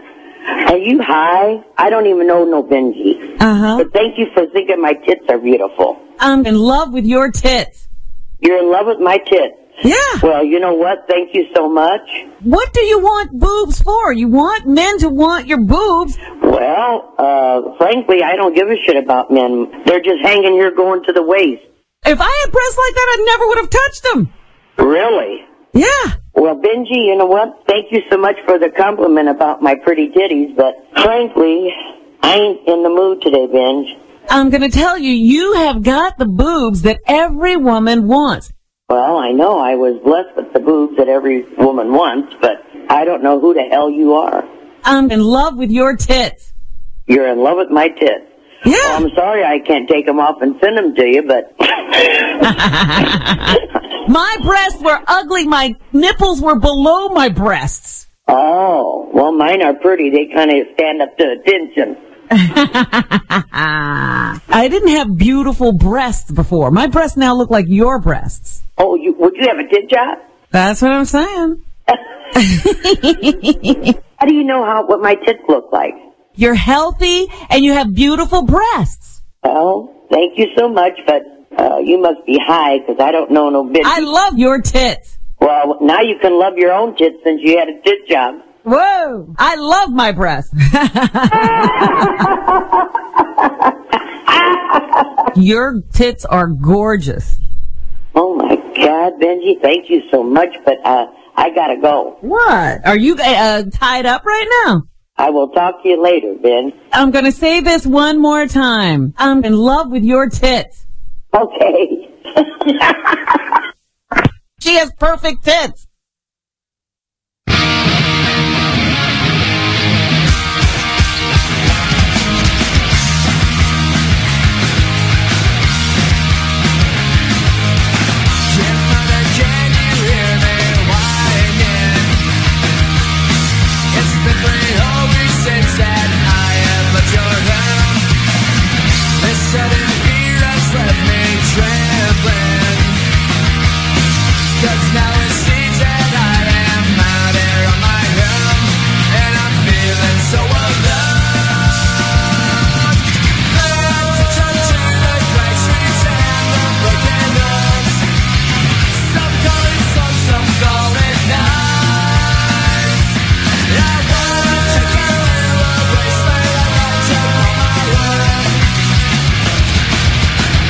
Welcome to Yeah. Good morning, everybody. So Tony Siragusa has a book out, Goose, The Outrageous Life and Times of a Football Guy. For real football fans, the Goose is your man. Look at the size of the Goose, man. That's a man. I wish I was as manly as you. I really do. Fabulous. All right. In high school... Gary, great job. Can I call you the Goose? Gary, yeah, Gary, good job. He does a nice job. He walked you right in. He's got a sport coat on and everything, that guy. Oh. I remember when you were doing the TV show Man Caves. Yeah. You came into Gary's house. You're still doing it? Yeah. You came into Gary's house. You lifted his shirt and you started smacking him on its belly. Yeah. You know, because you watch him here and it's like when he walks around, a little shake. There's a little shake going on. Yeah. But you're such a physically big, tough guy that you can just manhandle people and get away with it, because who the hell's going to screw with you, right? Yeah, I can. I could do that. Were you a big guy in high school? You know, I was a short, fat kid when I was in, like, grammar school, and then, like, I got picked on a lot. But I was, like, always the wise-ass kid. You know, like, you'd beat me up and stuff, then I'd run, like, 50 yards, turn around, flip you the bird, and, like, try to run away and get beat up again. And then as time went on, I got bigger and bigger and bigger, and then those kids, I wouldn't run anymore. They would run. It would, like... When was the first time you turned around to a kid and smacked them in the head, and all of a sudden the tables turned? The ones that were chasing you now... Yeah, it was, like, 8th grade. 8th grade. Yeah, that was a big turning point, Like, you'd gotten some size, you'd grown, there was a growth spurt, you'd filled out, Yeah, I started getting like pecs, like they were boobs beforehand, and then they started like getting the looks. Like, was there one guy who was your nemesis in grade school, and then suddenly you became the man? Yeah, there was. There was one guy, like, he used to beat me up in like 5th grade and 6th grade. He was like the bully kid. Then in 8th grade, you know, he was like a couple years older than me, so he was like a sophomore in high school. Right. But like the high school and grammar school, like right next to each other. He came to like pick on me or like one of my friends. I said, hey, dude, that's it, enough. And then we fought, you know. Yeah. No one got sued back then, so it was like you didn't have to worry about calling your attorney or anything. Right. And, you know, and then I beat the shit out of him, and then, you know, and then it was like everything was over. And then I was like sort of, like when I got into high school thing, like I was like the guy who like looked after like all the guys who got picked on. Like, right. Yeah, you were the good guy. Yeah, I was the bodyguard, so to I speak. think, yeah, something like that. And when do you start to excel at sports? Were you a wrestler of some sort? Yeah, I was a state champ in New Jersey, wrestling. Wrestling is the hardest sport, isn't it? I mean, real legitimate wrestling. It is. It's, let me tell you something. And being, you know, you can be in the best shape ever, the best football shape ever. Right. Like, because I would go right from football, you go right to wrestling. You know? And, you'd like go out there the first day, you think, oh, I'm in pretty good shape. You know, I've been playing football for like, you know, 3-4 months, and all of a sudden you get in there and you're like dying. I mean, it's like, it's the hardest thing ever. And it's almost the antithesis of football, because you've got to get your weight down. You've got to starve yourself. Most of the guys did. I wrestled heavyweight, so I would be there. You know, they'd be sweating in the gym with like plastic bags on and stuff like that. Throwing I'd have a nice big, you know, mozzarella sandwich or something like that sitting in the car. They hated me. They like, you know. You didn't care about weighing in. You said, hey, whatever I weigh, I'll wrestle the biggest guys. I don't give a shit. Yeah, whatever. And you became a state champion. Yeah. And do you become a hero in your high school because you're a wrestling state champion? I mean, that's a big deal. I was the first state champion of my high school. Yeah, there's been a couple since then. I mean, in a small school. I mean, I only graduated with like 170 kids. Where'd you go to school? In Kenilworth, New Jersey. Oh, in a tiny school. Yeah, tiny You're the state champion. It's pretty impressive. Yeah. And the old man, your dad, who was a tough old man, right? Tough guy. I mean, he would whip you with a belt. Well, he didn't really whip. Yeah, I got beaten a couple times. Yeah, absolutely. But the belt would be like on the doorknob, and like when you messed up, like in my house, I had 2 other brothers. He wouldn't even like. He would just like be eating there, and he'd like casually just look over to just make sure his belt was there, and you were just like, oh. And then you behave. Yeah. You agree with? You have kids now? Yeah. Do you ever hit them with a belt or anything like that? Did you a spoon? Yeah, they got a spanking. Yeah, I'm not a timeout guy. Right. No. I'm not, I don't believe in this bullshit. Yeah. Timeout. Go stand in the corner, Johnny. Nobody listens to you. No, you know, because I coach like little kids. Like I like, you know, last night I had a football game. You know, I coach like, you know, 11, 10, and I've been coaching like for years. And like I tell the parents, I say, listen, you know, you can tell the kids, like, you know, listen, you know, timeout. You know, you call a timeout on the game. All of a sudden, 4 kids turn around, they go into the corner, and they start like shaking. Right. You know, like that doesn't work. So, but with the kid, when you're a coach on a football team, you can't hit the kids. You can't beat those kids. No. But you can intimidate. Like the kids know, like, you know, I'll get in their face and I'll like, you know, make them, you know, get a little nervous and stuff like that. But you know, you gotta be in charge a little bit. And I think like, you know, parents need to understand that. Hey, listen, you know, you got to be the boss. You know, you can't be their friend all the time. You know, you got to be like, hey, listen, this is what you got to do. How bad were the beatings your dad gave you? It seemed like they were pretty severe. I think I went, I mean, they were an ass whooping. You know, I mean, I don't know. You never got an ass whooping? Well, yeah. My mom would hit me with a hanger and beat me with a hanger. Something like that. One time I said no to my dad. Like, he told me, like, you know, I said no.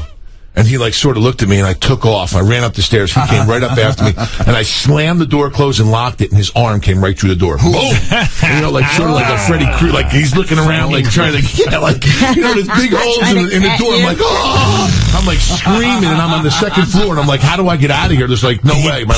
He punched through the door, right through the door, and he starts. You know, he starts like grabbing, like I'm like, oh my god, this is like a movie. And my mother's like, Pete, she's screaming, Pete, leave him alone. He's, you know, like that. Don't you ever say no to me. I'm like, you know, I didn't know. And like, it was crazy because he would never fix the door. So like growing up, even like through high school when I was big, I always had to put a poster over my door. Like I'd have my buddies over and I'd be like, oh, you got a poster on the inside and the outside of your door. That's pretty cool. I'm like, oh yeah, don't look. That's real cool. Yeah, but it's nice, like air conditioning. You got a cross ventilation. Nice. Yeah, it was nice. But the old man was so strict with you that even as you got older, you decided to put an earring in, sort of claim your own body. You know, like you always go through these phases. You know, like guys are like, we're going to get an earring in and stuff like that. My father was cool. Listen, my father was, he was the greatest dad ever, man. Was he? The greatest, the greatest. He was, you know, like you would get a spanking. You know, respect was like the biggest word ever. Like you respect respect. Listen, you come in my house, even in my house now, you walk in my house, I don't care who you are, my kids will get up, they'll look you right in the eye, they'll shake your hand, hello, nice to meet you, is there anything I can get you? They're well-mannered. Yeah, absolutely. Yeah. I'm big with that. Right. But, my dad was, just a stickler for that stuff. So he saw the earring in your ear. Your dad walked over and ripped the earring out of your ear, right? No, he didn't rip the earring out of my ear, but and it was funny. My mother made a big, dish of pasta, and we're sitting there, right? And my father always sat across from me, know, but he would always have his back towards the front door. Like, there was a small little house, and so I'm sitting there, and I'm like, my mother looks at me and goes, "Are you out of your mind?" Like, I just got it done. I'm like, all right, I'm getting a little earring, And he walks and never really even looks at me or anything like that. Me and my brother's just hanging around, and my brothers are like, "You're going to get your ass kicked." They're like making fun of me. I'm like, all right, right. So he sits down, he's just like eating his pasta, he's putting cheese on, right? Never like makes eye contact. And he goes, "You got an hour. If that thing ain't out of your ear, I'm going to rip it out." Wow. And I was like, do I make my stance right here? I'm sort of like, do I make it? I'm like, nah, bullshit. I'm taking this thing out of my ear, man. How old were you when you did that? I was probably 17. And you were 16. you probably could have kicked his ass physically. At that point, you were a wrestler. Yeah, I probably, And yet, you always had that fear of the old man. Yeah. But, my dad was the best. Like, he died in your arms. Yeah. And did he say, I'm so curious about this because that's a pretty traumatic experience. Yeah, it is. This is the guy, you have so much mad respect for, and maybe, who knows, maybe you went into football and wrestling because you wanted to say to your dad, I'm going to become something. Right. And were you already a success in the NFL? No, I was in college. It was pretty crazy. I broke up with my girlfriend, who's now my wife. I've been dating her since I've been in high school. So we broke up for a little while, and then we're getting back together. And is she the only girl you ever had sex with? No, I can't say that. No. Okay. No. The breakups, But you've been married since, how old were you when you got married? I've been married for 17 years. 17 years. Yeah. So you met been together for 28 years. 28 years. Yeah. But we had in college and stuff like that. We had, You broke up and we were like, breaking up. So you banged some other chicks, thank God. I read about it. I never did, Well, I'm saying you weren't with her, so you had some chance to bang some other chicks, no? Yeah. There were some other girls that I dated, yeah. But you haven't had a lot of sexual experience outside of your wife. No. Thank God for the internet. I mean, it really helps. It really helps. What sites do you go to beat off? No. What are you on YouPorn? Your site. I mean, it's YouPorn. Do you ever go on there? Yeah, I heard about that. But yeah, that's a good one. Yeah, the categories are really good in that situation. Wouldn't it be awful though, like if your kids catch you masturbating and you're like, you got to lock? Where do you do? You go in the bathroom? Where do you lock yourself up so you can do that? I walk around the house with no problem. It's like. Are you angry with your wife? Did you ever say to her, "I want a free pass. I'm a famous guy"? No, but I see all these movies, the Free Pass movie and stuff like that. Right. But my wife's the greatest, man. She is. The sex is still good. Oh, tremendous. Really? Yeah, it's tremendous. Fantastic. Yeah. Get back to your father. I'm curious about that. So So pretty much. So it's the day before my wife's birthday, July 10th. Right. And so my dad and my mom take me out, and we go to the mall, and we're like going to buy my wife a present because I'm getting back together with my wife. And so we go out. Me and my dad have our first beer, and he's talking to me. He's like. You got to go and when you get older, get a nice restaurant, because my father owned a restaurant. We owned a little restaurant. That's what he did.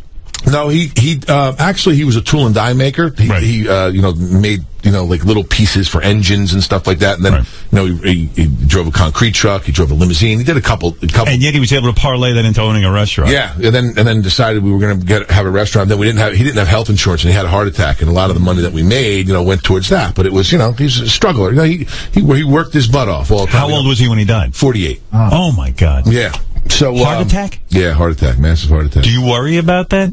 Yeah. How old are you? I'm 45. You're 45. Yeah. Do you at night like, oh my God, 48's my number? That's when it's all going to be up for me.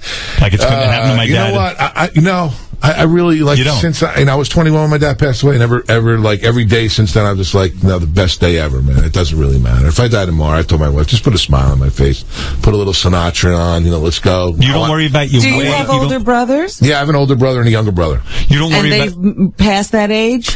No. My older brother's actually on October 5th. He'll be 48. Yeah. So with a history of heart disease in your family, and your dad, was your dad a heavy set guy? Yeah, big guy, had sugar. Didn't really take care of him. He smoked a little bit, so he was. You don't smoke, do you? No. So anyway, you were saying you were with your dad that day at dinner. You were... Yeah, so we go out, we go to the mall, we had a drink together. It was like sort of a great day. Like, first beer I ever had with my dad, it was cool. And then in the middle of the night, we had a bunch of people over the house. And, we had a big barbecue. And then, like, in the middle of the night, I heard my mother screaming. And it was like me and my brother ran in there. And, he was, like, gasping for air. And it was, I'm like, we don't know CPR. My father's probably going, what the hell are you guys doing to me? I'm, trying to push his chest and stuff. Was he able to talk? And, no, he just looked at us. It was. You put him in your arms? Yeah, we were just holding on to him, yeah. And then with the ambulance, it felt like the ambulance to get there was like a month.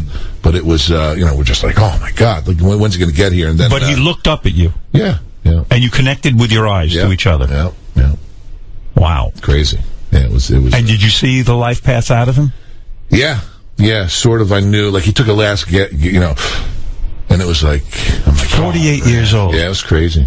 Yeah, were you angry with him for not taking care of himself in a better way? Like because, you say, geez, maybe my father could have lived longer. I think I am now. I'm not really angry. Like, I don't need to go to therapy or anything like that. I pretty much could, but, he missed a lot. Like, he was a huge Giants fan. Right. So I get to go and, he doesn't know, obviously he never missed a game from them. People are like, oh, you're sad your dad never got to go see you play in the NFL. I'm like, right. Well, he never missed a game. You got to look at it that way. He was at every one of your games. Yeah. That's a good man. Yep, I put like on the end of my shoe, I put Dad, just whenever I was tired and I'd look down, I'd see him and sort of like carried on. So it was a tough experience. Yeah. Ah, yeah. It was crazy. The toughest thing was afterwards when we found out that my dad passed away, that I had to go like tell my grandmother, like I was the guy, like everyone's like, all right, you got to go. Why like, you? Oh. Why are you the guy? Like you have an older brother. I guess, yeah, but he was not good. But it was like... He was not good with your dad dying? No, he wasn't good with that. Was he? What do you mean? He just fell apart? It was tough. Yeah, like they were totally out of it. So I guess I just had to, put it on my shoulder, and I went and. Did your dad have any kind of last word? Did you say, "Dad, I love you"? Or did you? You did. Yeah, absolutely. Man, that's a tough one. Yeah. In your arms. Yeah. Jeez. I tell you, but it's and it was crazy. His Giant. If you weren't a Giants fan, you couldn't be in the house on Sunday. Like you had to leave. Giants fans are like no other fans, right? Oh my God! I mean, they just love that team. It's unbelievable. So it was like and then I had to get to go play the Giants in the Super Bowl. It was like, Dad, you got you have your team. Sorry, you have bad knees. Yeah. And here's what I don't understand. Were you born with a problem with your knees? No, everything was good. I went to the University of Pittsburgh, which your wife was there when I was there. That's right. And it wasn't really good turf, and I went and blew my one knee out, and it was like during spring, in college football. Yeah, during spring practice.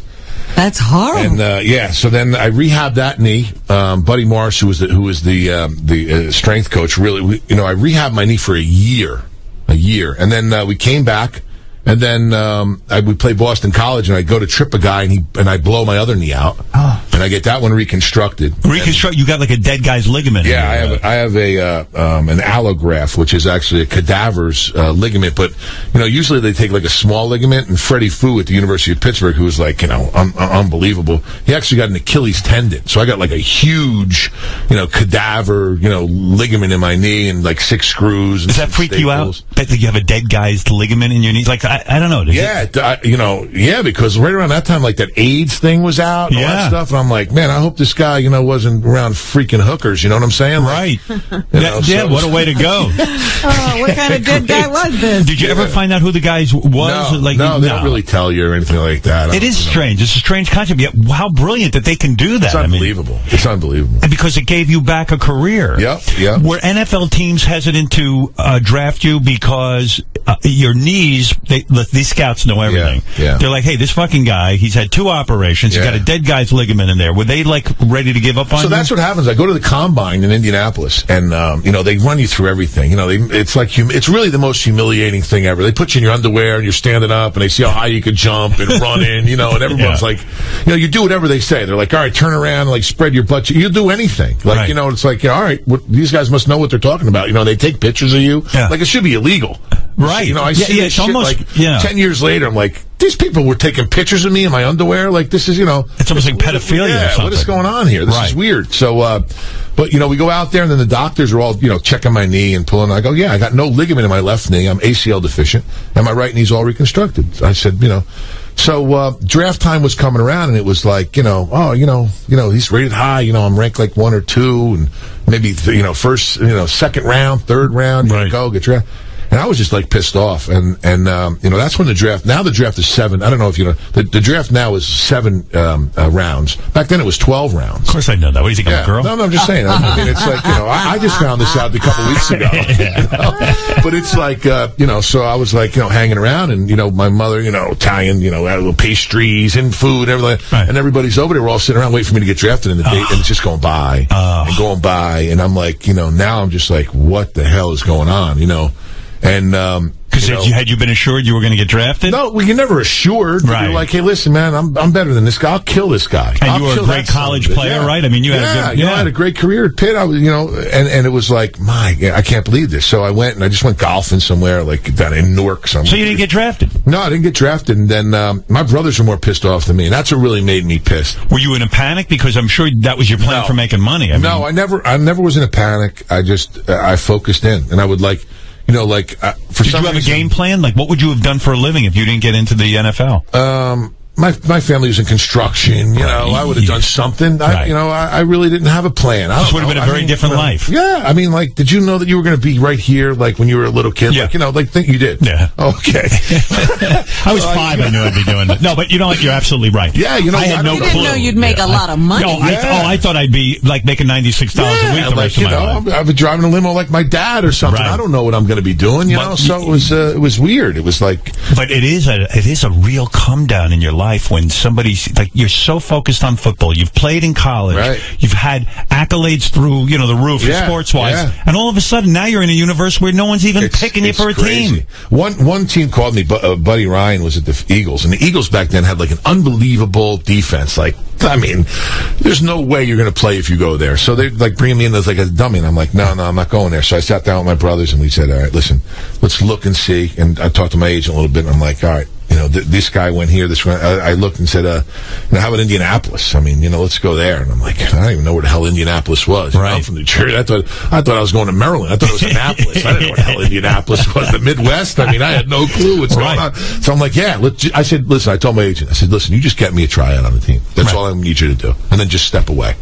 And, the fire just started, man. And it was like, okay. In a way, it probably made you a better player. It really did. I think just, that whole, I think if I would have got drafted, I hope it wouldn't have happened to me. But you see guys that go and they give them like all this money, sign them to a big contract. And like, listen, what else do they got to do? Right. Like, you had something to prove. Yeah, I did. I had, Did you kick ass in that practice? I mean, were you like insanely hot? The doctor brought me in first and they signed me to like, $80,000 or $85,000, whatever. I was the lowest paid player in the NFL. Right. And that's where it pissed me off even more. Then I went to this doctor, I'll never forget, Shelbourne, and he's like, he's checking my knees. Yeah. And he's like, oh, son, after he gets everything done, he says, you have no ACL in your left knee. You could have a good career. You could play 2 or 3 years and you could do something. And I'm like, all right, motherfucker. All right. All right, we'll see about this, So we get in the rookie camp, and I get in there and stuff like that, and I'm just like, I don't care. I will not go. Like if they, sometimes they go and say, okay, today's half speed. Yeah. No. You went full speed. I don't give a shit who you're. Because if you went half speed, they'd say your knees are bothering you and this. I am not going half speed. They're gonna have to pull me out. So I just went bananas, and I just said, I'm gonna do everything. And then they say, hey, listen, who could kick the ball? I can kick. Because I kicked in high school. Who can long snap? I can long snap. So the crazy thing is, they go, who can long snap? I says, I can long snap. They go, okay, tomorrow morning, we're going to have you as, you're going to come, we're going to all long snappers together and see if you can long snap. Right. So now I'm going, oh shit, I don't know how to long snap. So that night we go, I'm just saying I know how to do everything. Right. You're like a guy who goes into acting. They say, can you dance? Yeah, I can dance. I can do anything. Right. I can do anything. So what's pretty crazy is, so that night we go and we have curfew, and I jump out of, I'm on like the second floor, but it's not really far down. So I sneak out of my room, we go out the window, and I go down, everyone else is leaving to go party, and I run over, like we had cell phones, but it was like the old bag phone. I couldn't afford none of that, right? So there was a payphone like down a ways. So I cut through campus, and I go over to payphone, and I call my brother Pete. Now my brother Pete was a long snapper in high school. Right. So I'm like, Pete, listen, I need to learn, I had a ball. I need to learn how to long snap. And he's like, all right, man. He goes, so I'm on on the phone. I'm looking at the ball. And he's like, you see the laces? Yeah. Grab the laces and put your middle finger, your other hand on top, okay? And just throw the ball back and make sure your forearms hit your inside of your legs. And I'm like, all right, hold on. So I put the phone down. It's hanging. So I go over and he goes, I know it's like 12 yards or 15 yards I got to go. So I mark off 15 yards and I put a little line in the dirt and I go back and I'm looking back and I snap it. And I'm like, oh, that didn't look good. So I go back. I go, Pete, it only went like 10 yards. He goes, listen, go and get your whole body, put all your energy into it and push as hard as you can. So he's teaching me how to long snap. Wow. Over the phone, like at like 11:30 to like 1:30 in the morning. And I got it down pretty good. And I'm going. And now I'm not even have to look back. I'm just like, boom. And I hear the ball hitting the wall. And I'm like, all right, I think I got this down. So I said, all right, Pete, I'm going to go. So I go back. I get into my room. The next day, I maybe had like 4 hours sleep. And we would go through a little walkthrough, and they say, okay, well, long snappers. So they had like 4 of us there. So I'm like, all right, boom, I got to start snapping the ball back. Now, I'm a defensive player. I don't know first how to time you ever did people. it. Yeah, right. I'm like, I forgot that you had to, like, after you snap it, you got to, like, try and block somebody, and back then you could, like, go and beat the shit out of the long snapper. That was like if you were the bitch on the team, you were like the long snapper. But it worked out that, they get in a couple games, I snap. And you were pretty good at it. Yeah, I was. So you're a natural athlete. Yeah, it was pretty easy. It was pretty cool. Like, did your knees hurt you when you were in those, like, you refused to allow them to see whatever your weaknesses? I would never. The pain was off the chart, I would never give them the satisfaction of, my knees swelled up sometimes. Sometimes I had to drain them myself. I used to stick a needle in and drain them, but it was, Did that freak you out? Did you ever sit and say to yourself, I could lose the ability to walk if I keep doing this? No, I had something to prove. It really didn't. What is it? Are you fearless? I mean, honest to God, because most people go, you know what? I'm hanging this up. My knees are killing me. I'm draining my knees. There's no way I can stay in this. I guess it goes back to, like, there were so many people counting on me. I couldn't, like, let people down. Like, who was counting on you? Your mom? My mom. I wanted to make sure she was my brothers. You wanted to marry your high school sweetheart. I'm not going to get married if I'm broke. I'm not doing that. It's unbelievable. What about now when you walk around and stuff? Are you in pain? Sometimes. Yeah. Sometimes, but, What do they do? The cortisone your knees or what? No, I get that Synvisc. They put that chicken stuff, or I don't know, they shot him up a couple of years ago. That's been pretty good. It's not like, when I go out, and it's crazy is your mind still thinks you could do stuff that you really can't do. Like when I'm out there coaching little kids and the bags come and I'm like, you guys got to finish, run through the bags and finish at the end, because that's the most important thing to me is finishing. And then I'll get up and I'll run through the bags and I'll go, what the hell am I doing? Yeah. And I'm like, my knees are killing me, but I can, you just get through it. Like you sort of, when you're an NFL player, you sort of enjoy the pain. Like, you know what? You got to be a special type of human being to like me. I'm neurotic. If I get a little cut, I'm like, I'm going to get infected. I'm going to stop. I'm going to go sit down. No. It's like sort of like I could probably, if I got a cut, I would probably stitch myself. Like it wouldn't really. Yeah, that's like my wife. My wife is like that. Yeah, but she was an athlete too, so it's like she just nothing bothers her. Yeah, foot falls off. I can just I can do something else. I'll walk on the end of my foot. What you were signed for originally $80,000? Yeah, like I think it was 82 or 85. I don't really. Did you get $1,000 signing bonus? Yeah, I get. And when you're good, man. You're good. You're very good, man. So I got $1,000 signing bonus, and I sort of like looked at the check, and it was like $872 after taxes. You're like, well, I'm rich. You know what, man? Yeah, I got 2 pairs of corduroys and like 3 T-shirts. Growing up and stuff like that. We all went to school. Like it was like I grew up in a little small town. It was. So I got this $800 and something bucks, and I go, you know what, man? I called a couple of my buddies, went to the local bar up top. I slapped the check down, which was cash then. I cashed it. Right. And I says, come on, let's go. And we drank it. And me and my brothers and everything like that. And I said, you know what? Because I want to go into camp. And then this was before I actually went into camp with nothing. I want to go in there with nothing. I want someone's going to pay for what happened to me, and it's sort of like. Was that your whole career always like the payback because you were in draft? I'm better than all these guys. I want to prove to every fucking coach who passed on me. Oh, that was my fuel, man. That was definitely my fuel. Yeah, and I, even sometimes when I would go run towards the sideline and to make a tackle, I always wanted to go and roll up one of those coaches and blow his knee out. Like, say, you son of a bitch! All right, let's see you come back from it now. You say that kickers are pussies.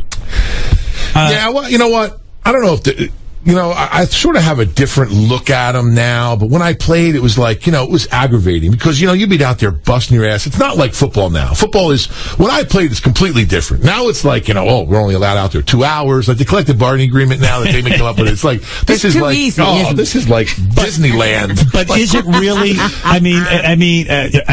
Were you concerned about these guys with concussions? I mean, they kind of need to protect some of these guys. Oh yeah, listen, I've had many concussions. My short-term memory's like shot. Is it? I can't remember. Like I always can travel with somebody who knows like me a little bit because I'm like, I was over, and then they fill in the blank. What does that mean when you have bad short-term memory? Like if we're talking and have a conversation, I say to you, hey, what about when your dad ripped the earring out of your ear? And if we get sidetracked, my life, like the book and stuff. Like even the book, I've told so many stories. When we're doing the book, that I forget which ones are in there sometimes, or I'll like, sometimes when I'm on the sideline or in the end zone and I'm doing a game, like I'll know what's going on, but I need a guy like can come and help, like spot me, like, all right, who's this guy? Where am I? So those rules, you really are behind those rules in terms of protecting guys, because wasn't there a point in your career you took a shot, you went down.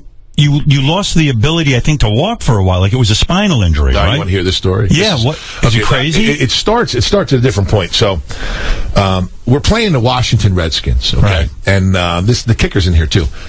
So I wake up. Now we play the Redskins. The stadium is like real close to Baltimore, so we stayed in our hotel in Baltimore. So I wake up in the middle of the day and my stomach's killing me. Like it's the middle of the night, and I'm like, man, this is unbelievable. So we always had a doctor in the hotel. So I call the trainer. The trainer gets a doctor and goes, all right, listen, we're going to get you down to the stadium. We went down to FedEx Field where we're going to play the Washington Redskins, and we're going to go get an X-ray. So we go down there. They get me the X-ray machine. They say, listen, man, you're constipated. You're backed up, dude. Right. So I said, all right, well, like, all right, what do we do here? Like, what's the next? What's my options? They go, well, there's two things you could do. You could probably, you can go and take a laxative. Right. I go, a laxative. It's 4 hours before a game, or you can get an enema. Whoa. So I go, I got a game in 4 hours. I'm like, all right, listen, let's give me the enema. Right. Okay. So, it's not like they travel with enemas, right? So it's not like going to draw on the third one down, So I'm in there really, I'm in there, like there's maybe one coach and like the kickers are there a little bit early because they got to like, polish the balls and stuff like that, like squeeze them and shit, whatever they do. So, hate them. So I'm sitting right, and all of a sudden my trainer comes over and he's got like a saline bag. Right. Right. And now they're looking for a hose. To stick in your ass. Yeah. So they're going to connect this hose to the saline bag. Yeah. And I'm like, like it's not like they have hoses around. Like this guy probably pulled it out of his car like for a siphon. Like they ran out of gas. Yeah, they don't care. The gauge of the whole hose was really not what I was looking for. Like I'm looking for a little thin, stick a big hose up your ass. Fucking garden hose sticking out of this bag. But I got to go. So they go, all right, here it is. So this like this intern doctor is there, and he's like, putting gloves on. I'm like, dude, listen to me. You're not shoving anything up my ass. Okay, right. I'll do it. So I get some Vaseline, whatever, and I go into like this stall.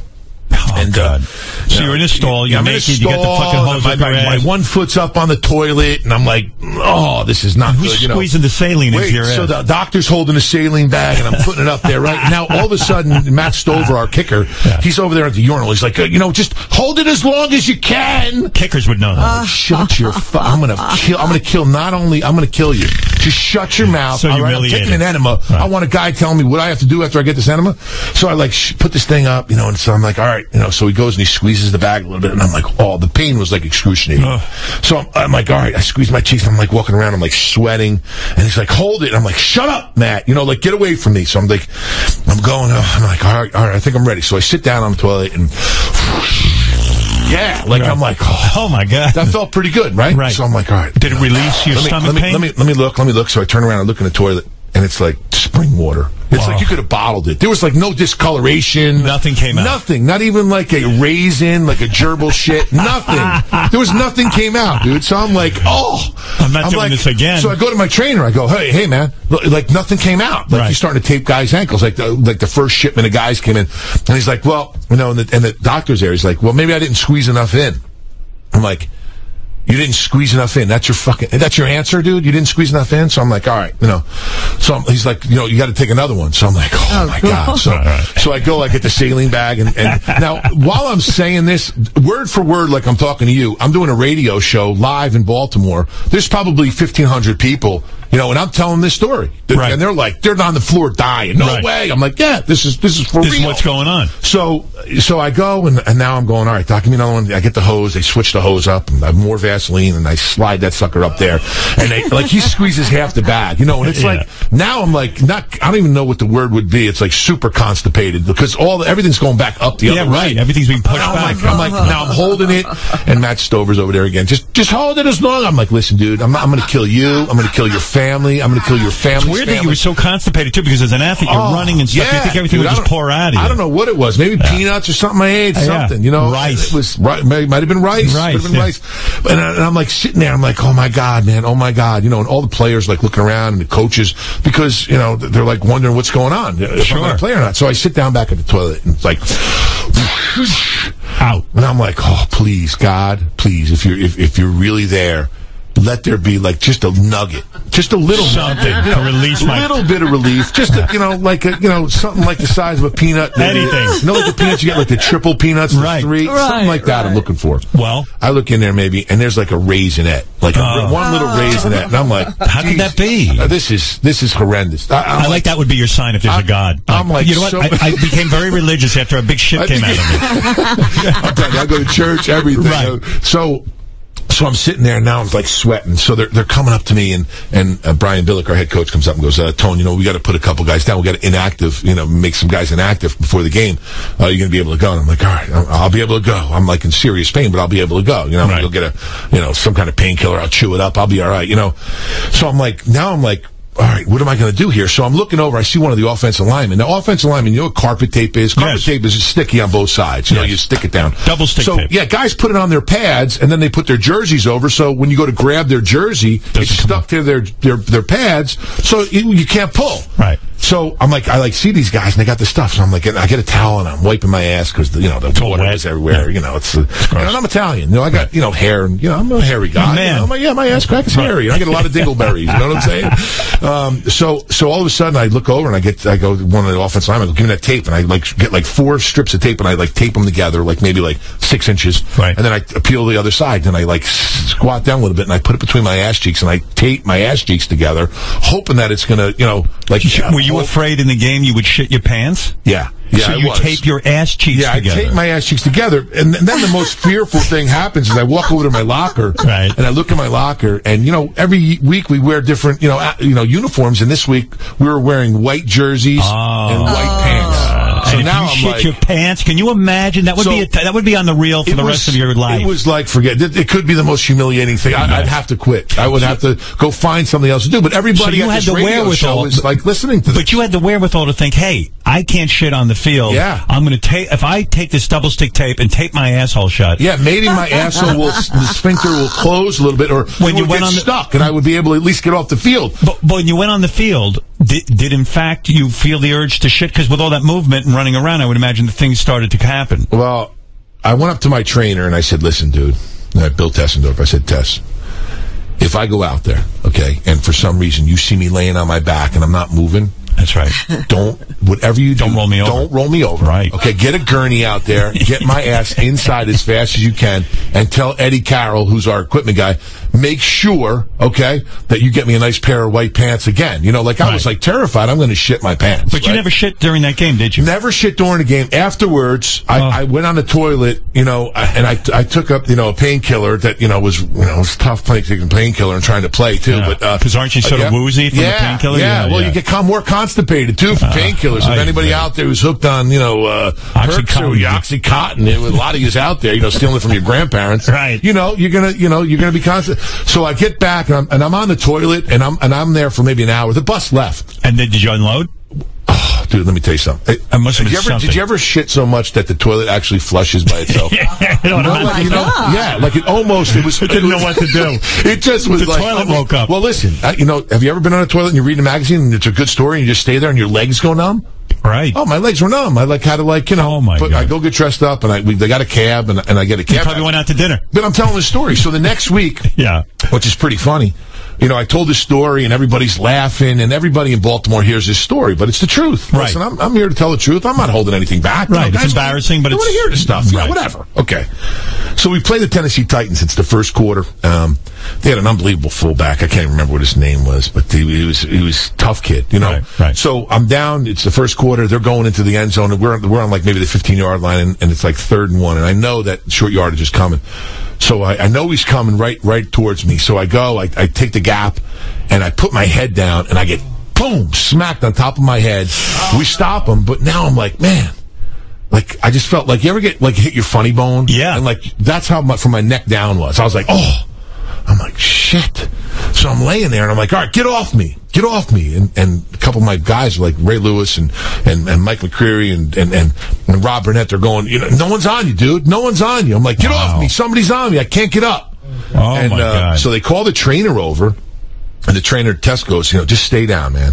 So I'm laying on my stomach, and he's like, everything's going to be all right. So they, they don't take your helmet off or anything. So they put like a neck brace on. Yeah. And this one particular game, my wife isn't there, my mother isn't there. My mother's an old Italian, it's not an old Italian lady, but she's a, old school. Your mother's still alive? Yeah. And she's great too. Yeah. She's awesome. And so like she would always say, if you're ever down, move something, and I can't move anything. So oh my God. My mother's seen us on TV. She's gonna freak.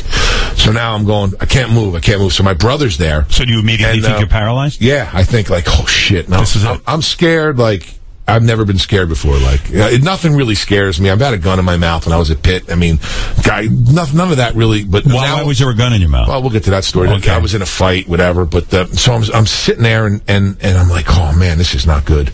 So they go and everyone's real quiet. Like, yeah. I'm like, oh man. So I'm like, my whole body is tingling. So they get me and they roll me over. They put me on the gurney. They put me on the thing, and the whole they give you the golf clap. You know, like, oh, good. Good, as I'm going off, like the stadium's really quiet, and all of a sudden I get like near the tunnel, and one guy goes, "He ain't hurt. He just shit his pants." And I want to give the guy the finger, like, you asshole. No, I'm really but you can't even move your finger. But I couldn't even move, and they get me inside, and I just started like be able to move, and I'm like, man, I got to tell my mother I'm all right. She's gonna be freaking out. Right. So that was your first thought. My brother's next to me, and they got him down on the field, and they bring me in this room, and now I'm like just starting to move my hands, like, but everything's really weak, and they're like ready to cut my stuff off. I'm like, don't touch me, don't cut none of my stuff off. They go, what do you mean? I go, I got to go back out. Like, I can't. My God. I can't go. You can't be defeated by no, not defeated. If I don't go back out, I'll never play this game again. That's how scared I am about the game. So I'm like, right. So I'm talking to doctors, like, there's no way, Goose, there's no way. I'm like, listen, what do I have to do to get back on the field?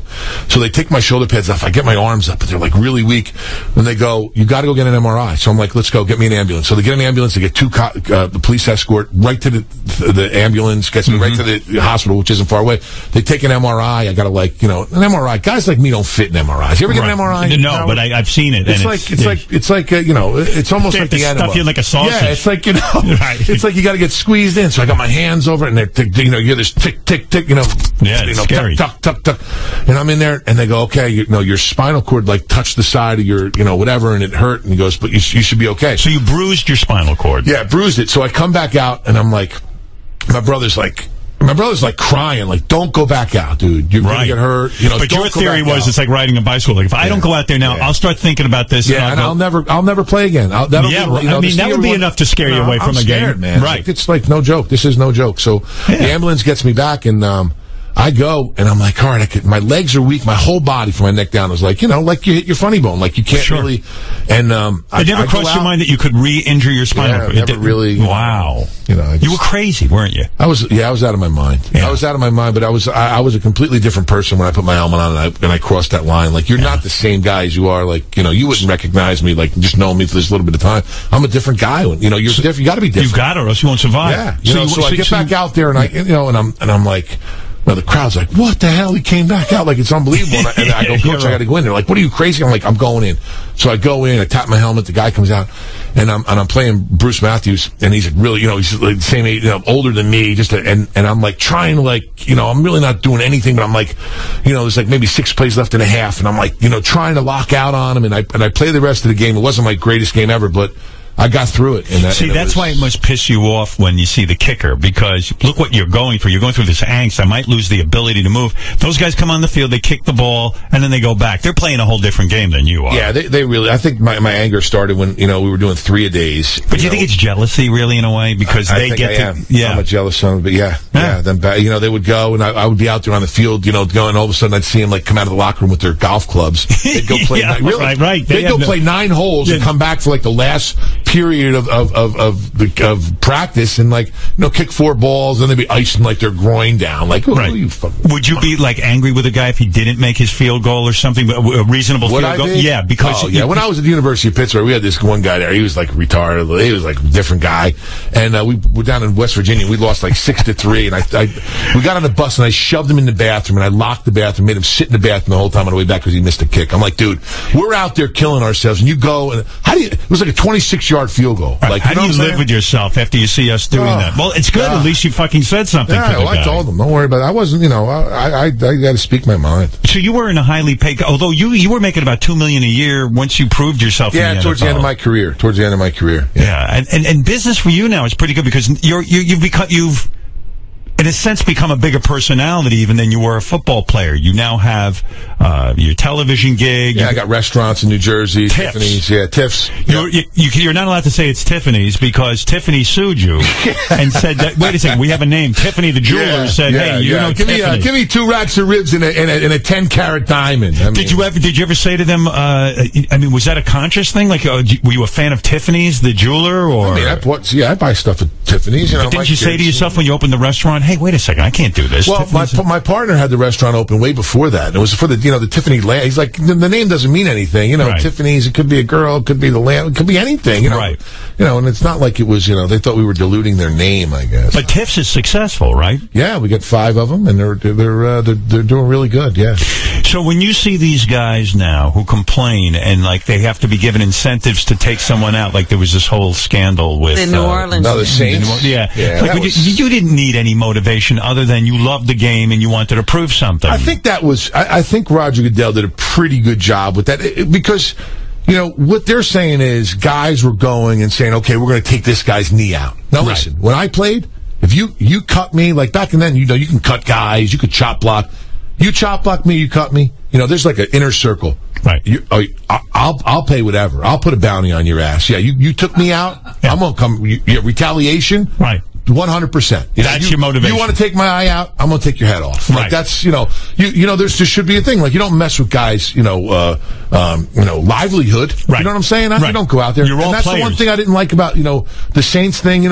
Listen, if they went, and I don't know if they did or didn't, and I really don't care if they did or didn't, but you don't go out and say, listen, we're going to go and try and hurt this guy. You don't play the game of football to try and hurt somebody. But isn't that the game? But isn't that the game? Like I said, when you go in and take out a quarterback, you're doing everything you can to slam that motherfucker as hard as you can. Yeah, absolutely. That's you want to go. Do you want to hurt him? No. Do I when I hit Rich Gannon in the AFC Championship game against the Raiders, and I whatever, hurt his shoulder, just look whatever it was. You weren't happy about that. I wasn't trying to hurt the guy. Yeah. Did I want him to know that I was there? Yeah. Did I want to get him out of the game? Yeah. Did I want to hurt him? No. Isn't it insane though? Look at the guy your size. Yeah.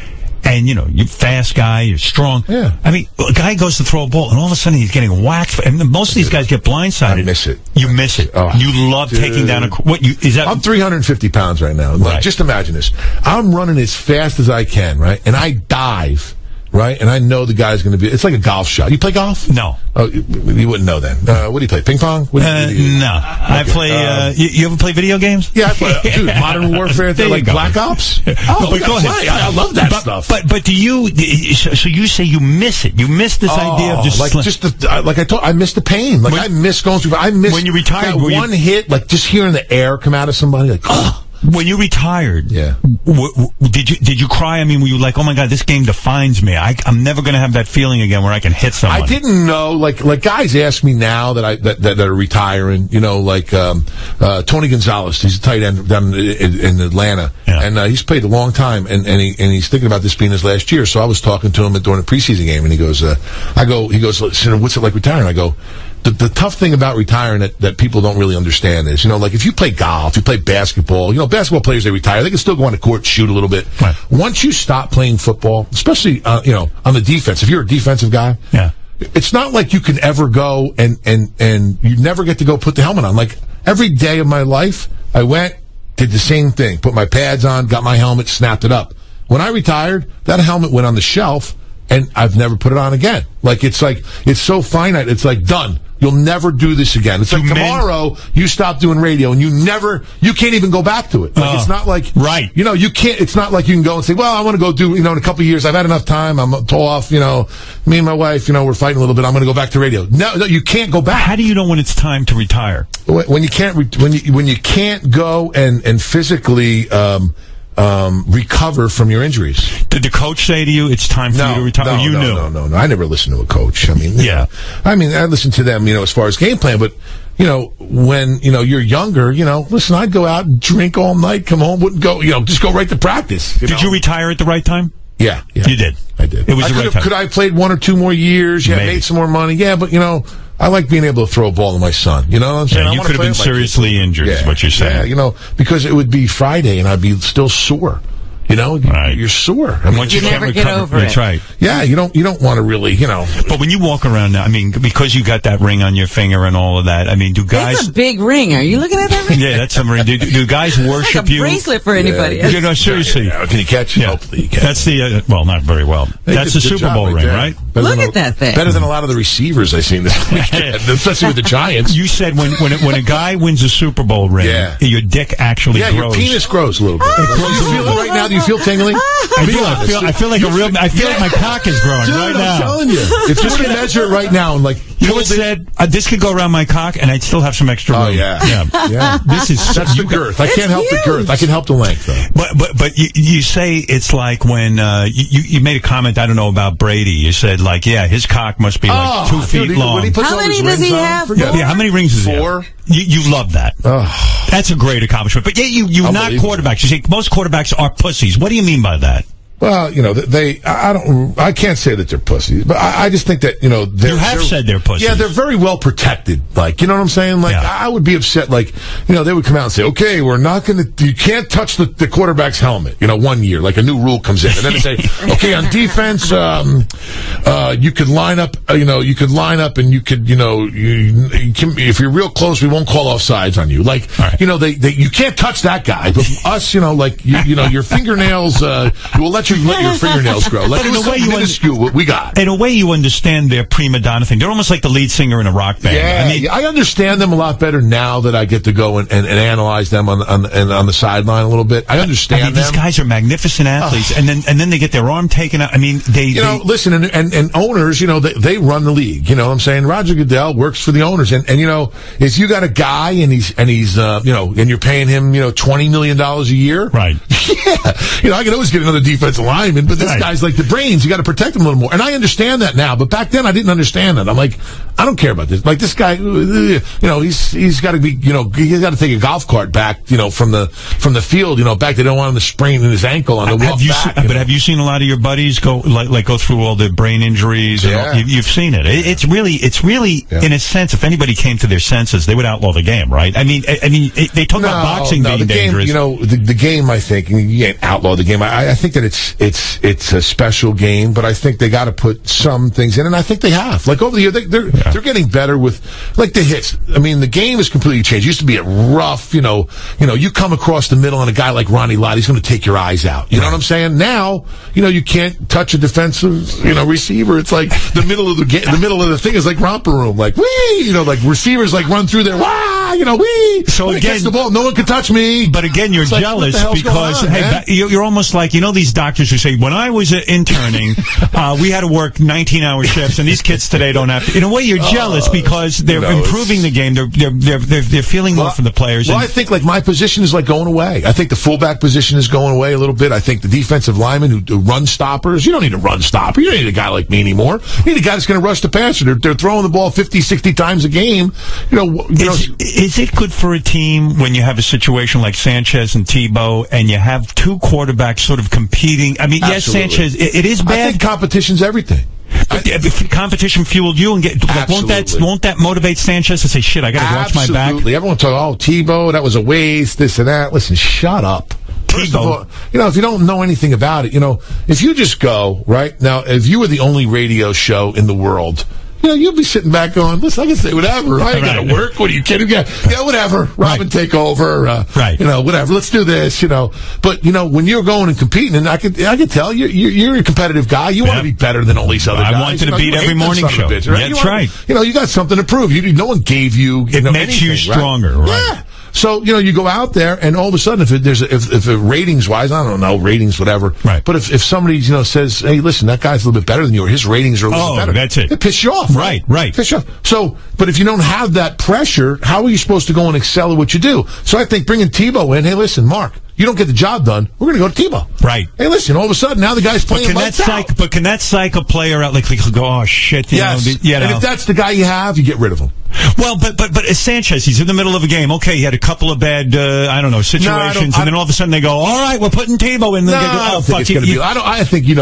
I think it's a push, it's a drive, it's in preparation. If you go and push somebody when they're preparing and stuff like that, I think if he has a couple bad plays, they're not going to pull him out. He doesn't have to, I don't think Rex is not like that. But it makes the team so much stronger in terms of draw, because when you have two superstars like that, it's fantastic. Listen, right? I had Tebow last year in Denver. The guy's exciting, man. Right. I don't care what he does. He can't throw a ball. He can't do this. Listen, when he gets the ball in his hands, I want to watch. Because you never know what he's going to pull out of his hat. You never know what he's going to do. You know what I'm saying? But that's also happened on some teams.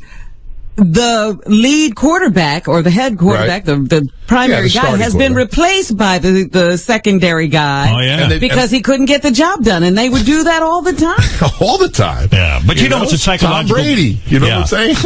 It's a psychological thing, though. It's like, oh shit, they're not even. And then all of a sudden you get pulled out, and you go, oh, if they just would have given me a couple more plays, I could have gotten it right. Listen, everyone gets their opportunity, right? Yeah, you've gotten your opportunity. Sure. When you get your opportunity, you got to make the most of it. You got to be prepared. You got to prepare for that moment. You know what I'm saying? Do you hang out with a lot of other players? Like, I hang out.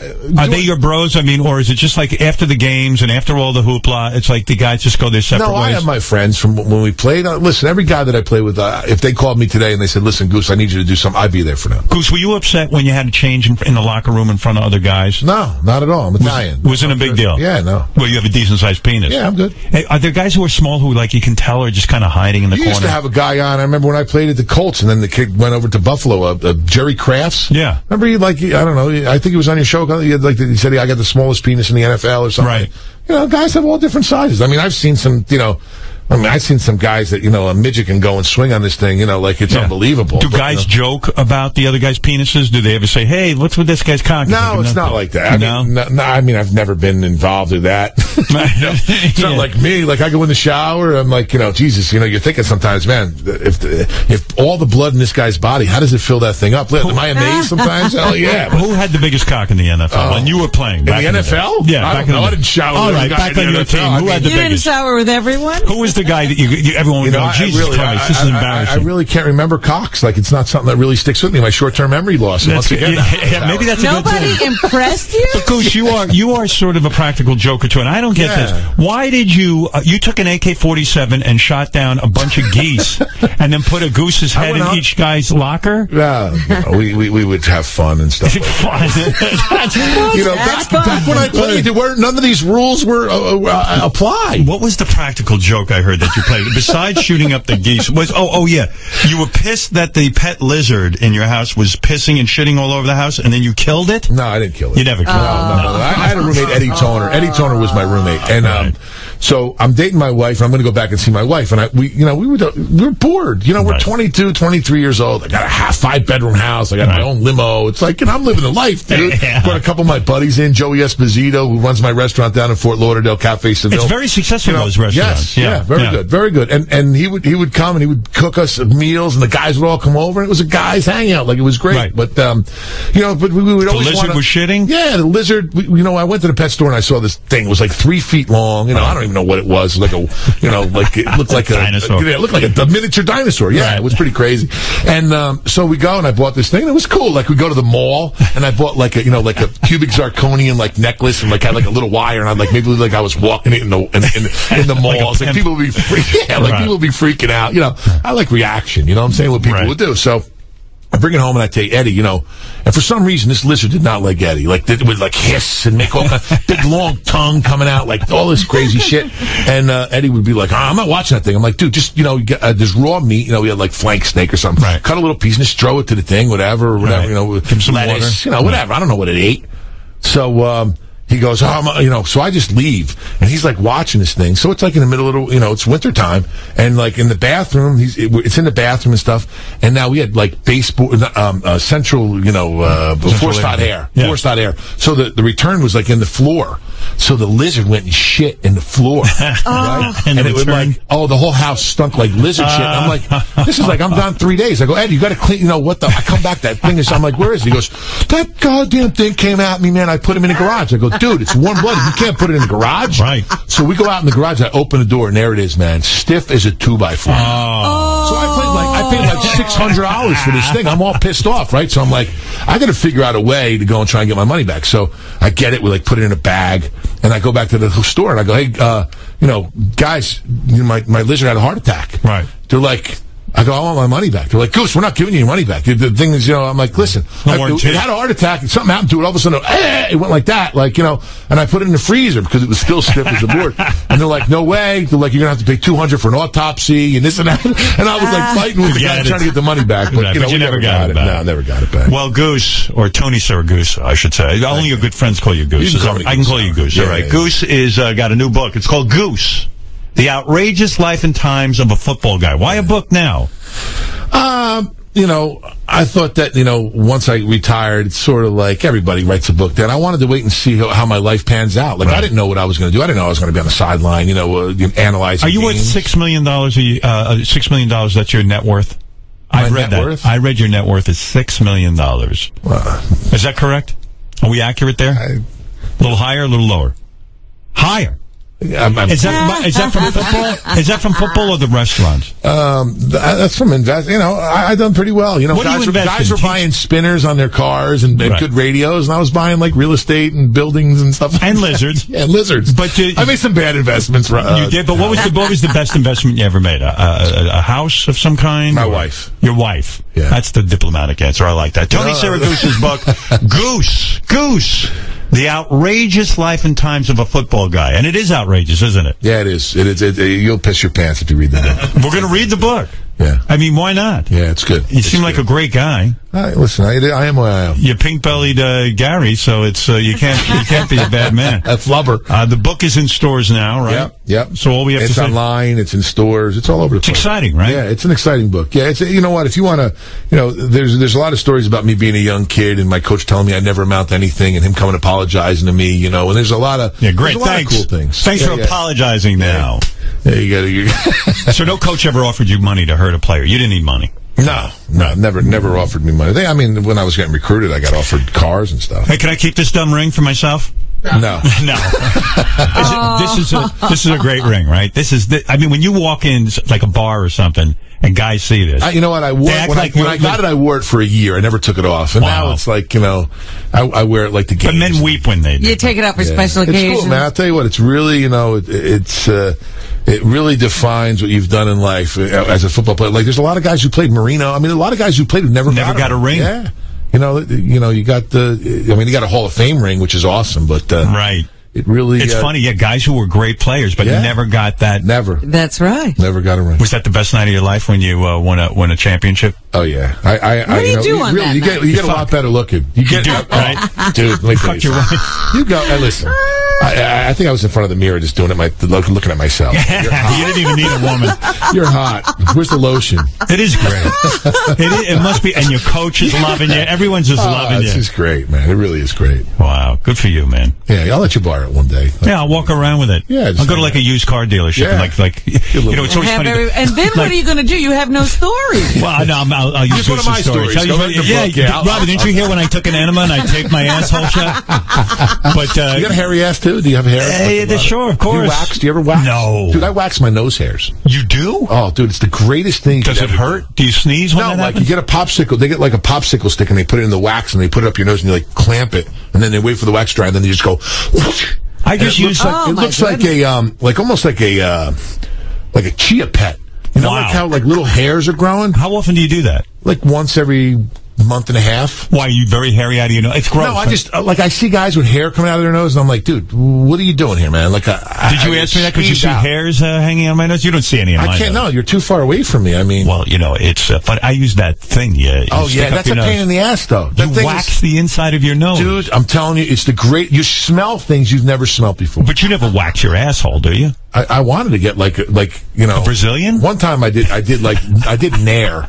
I had my wife nair my ass. You naired your asshole? Yeah, that was. But why?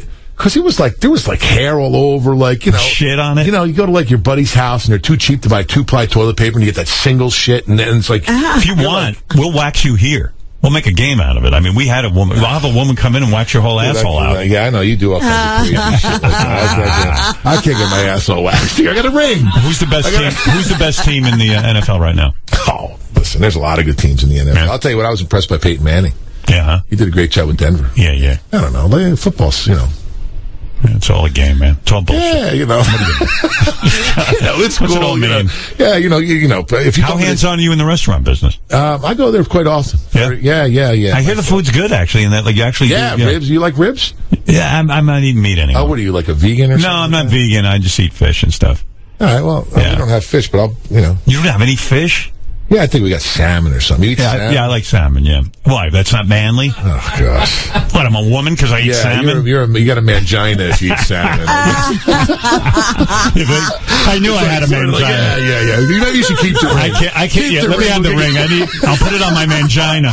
You know, fish and stuff. Like, what do you eat, chicken too? Like, no, I stopped chicken and turkey, yeah. Like, why? You know what? I just got skeeved out with the birds. I don't want to eat a bird. I'm an animal lover.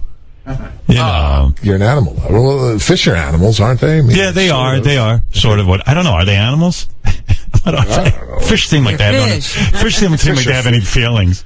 Oh, wow. This is great. Well, you ever see Nemo? You never saw Nemo? I mean, the poor son of a bitch. I mean, now you fry him up in a pan. You go hunting? Yeah, I hunt once in a while. I haven't hunted in a long time. What do you kill?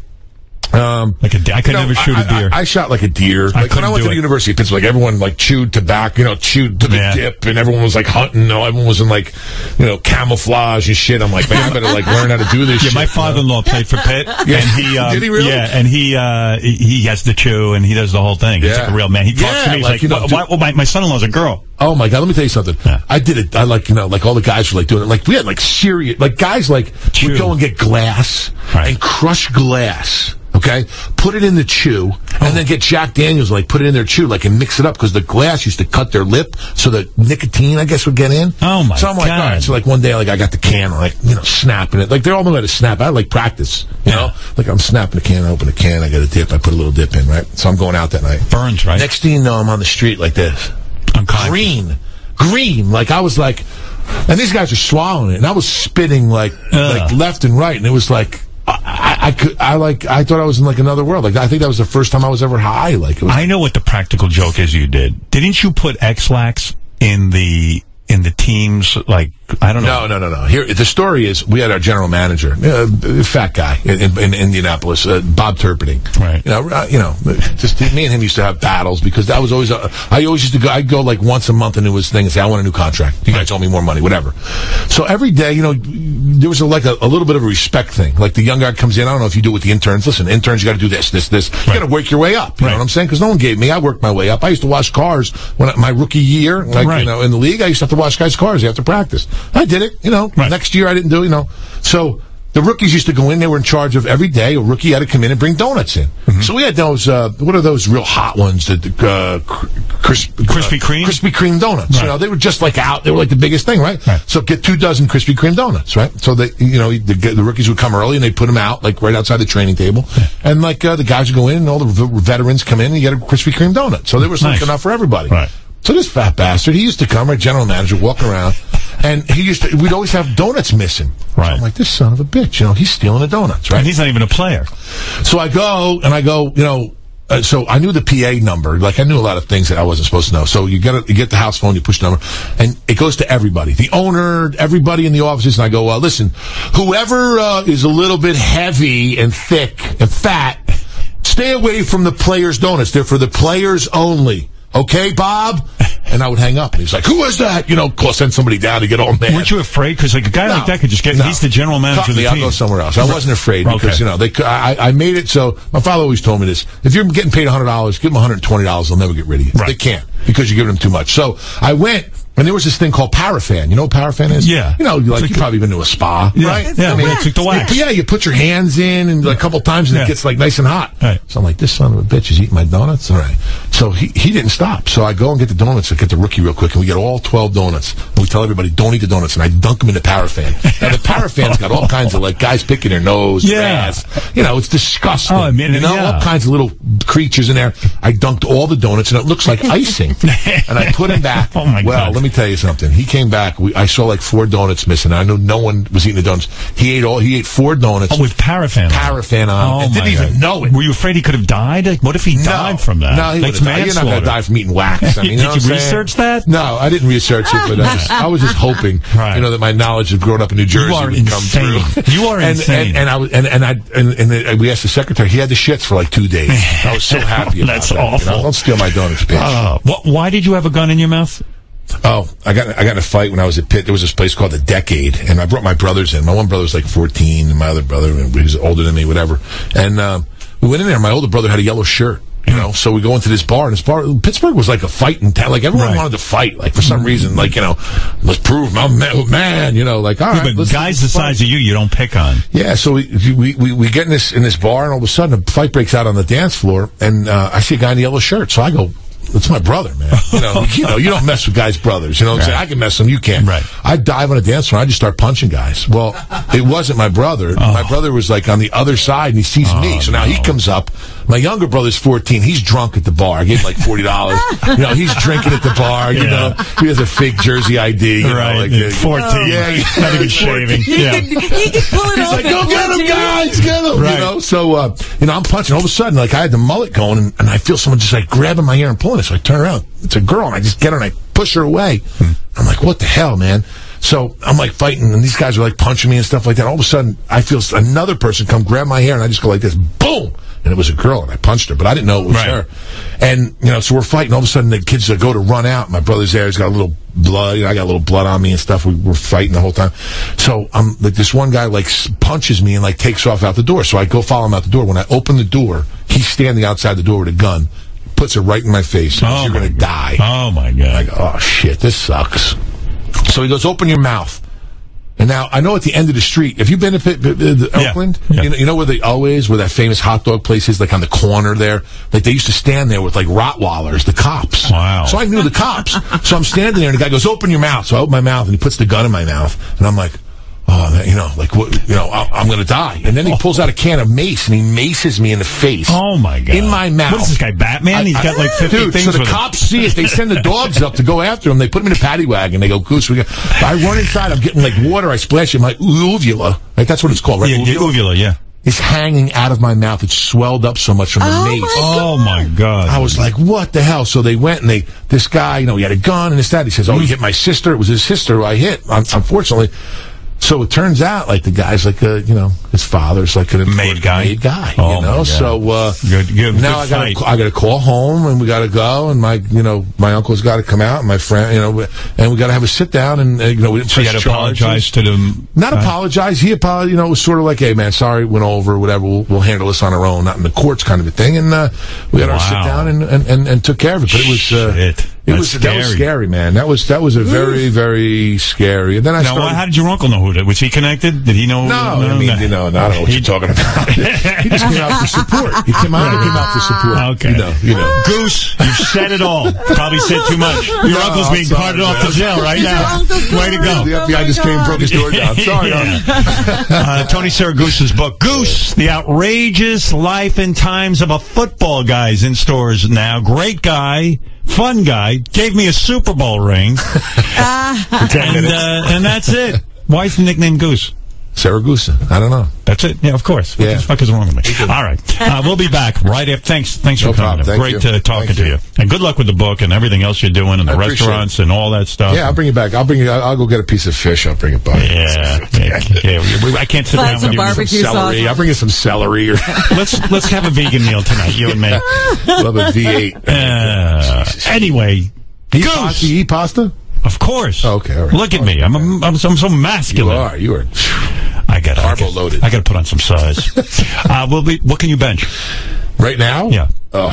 You go to the gym? No. You know I bench 95 and I struggle through it? 95. 95 on each side? No, 95 altogether. With the bar. And I'm in the gym yesterday with 2 other guys, and we're lifting, and they're benching. These guys are all benching. I'm doing 95. I'm like, can someone spot me over here? I guess that salmon isn't doing it. Maybe you should go have a nice steak tonight. Gotta eat steak. Fucking salmon. I'm getting weak. Well, I did pull-ups. All right. Listen, don't goof at me. No, I wouldn't say no. All right, I won't give you a Well, he doesn't go to the gym anymore after years and years of working out. No, look at Tony. He ain't going to the gym. Paying me to go to a gym. You're not going to go. What did you bench in your best when you were when you I was a 495. No shit. 475. 495. Yeah, squatted a lot. I used to squat. Could you squat even with those bad knees? Yeah. No shit. Used to wrap them up and stuff. You're the man. Yeah. I just a couple of squats you would have shit. I don't know why you would take it. I think I did shit a couple times. All right, we'll be back right after these words. The Seattle Mariners manager, John McLaren. We're playing our ass off every day and got nothing to show for it. I'm tired of losing. I'm trying to get my ass beat, and so are those guys. We got to change this around and get after it. And only we can do it.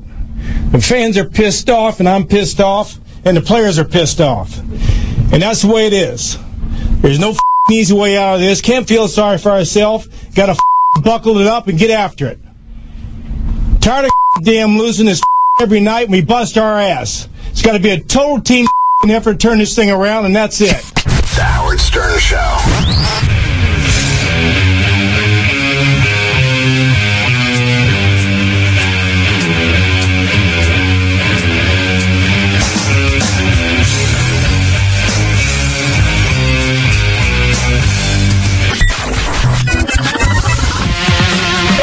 Actor Jeffrey Tambor from The Larry Sanders Show on Good Day, L.A. Was that in the audition? That's in the script. Hey now. I mean, and that little thing I do, that when I say, we're the applesauce and isn't this exciting, was all ad lib, and they said we'll get that later, and it was. And they kept it. Do people still see you? Hey now. People say. I get hey now. I get ho now. Hey now. Howard Stern uses it every 30 seconds. He uses it all the time. And I literally said it, and there it is all the time. I love it. It was life changing. It was great. Yeah. Great time. Howard Stern Show.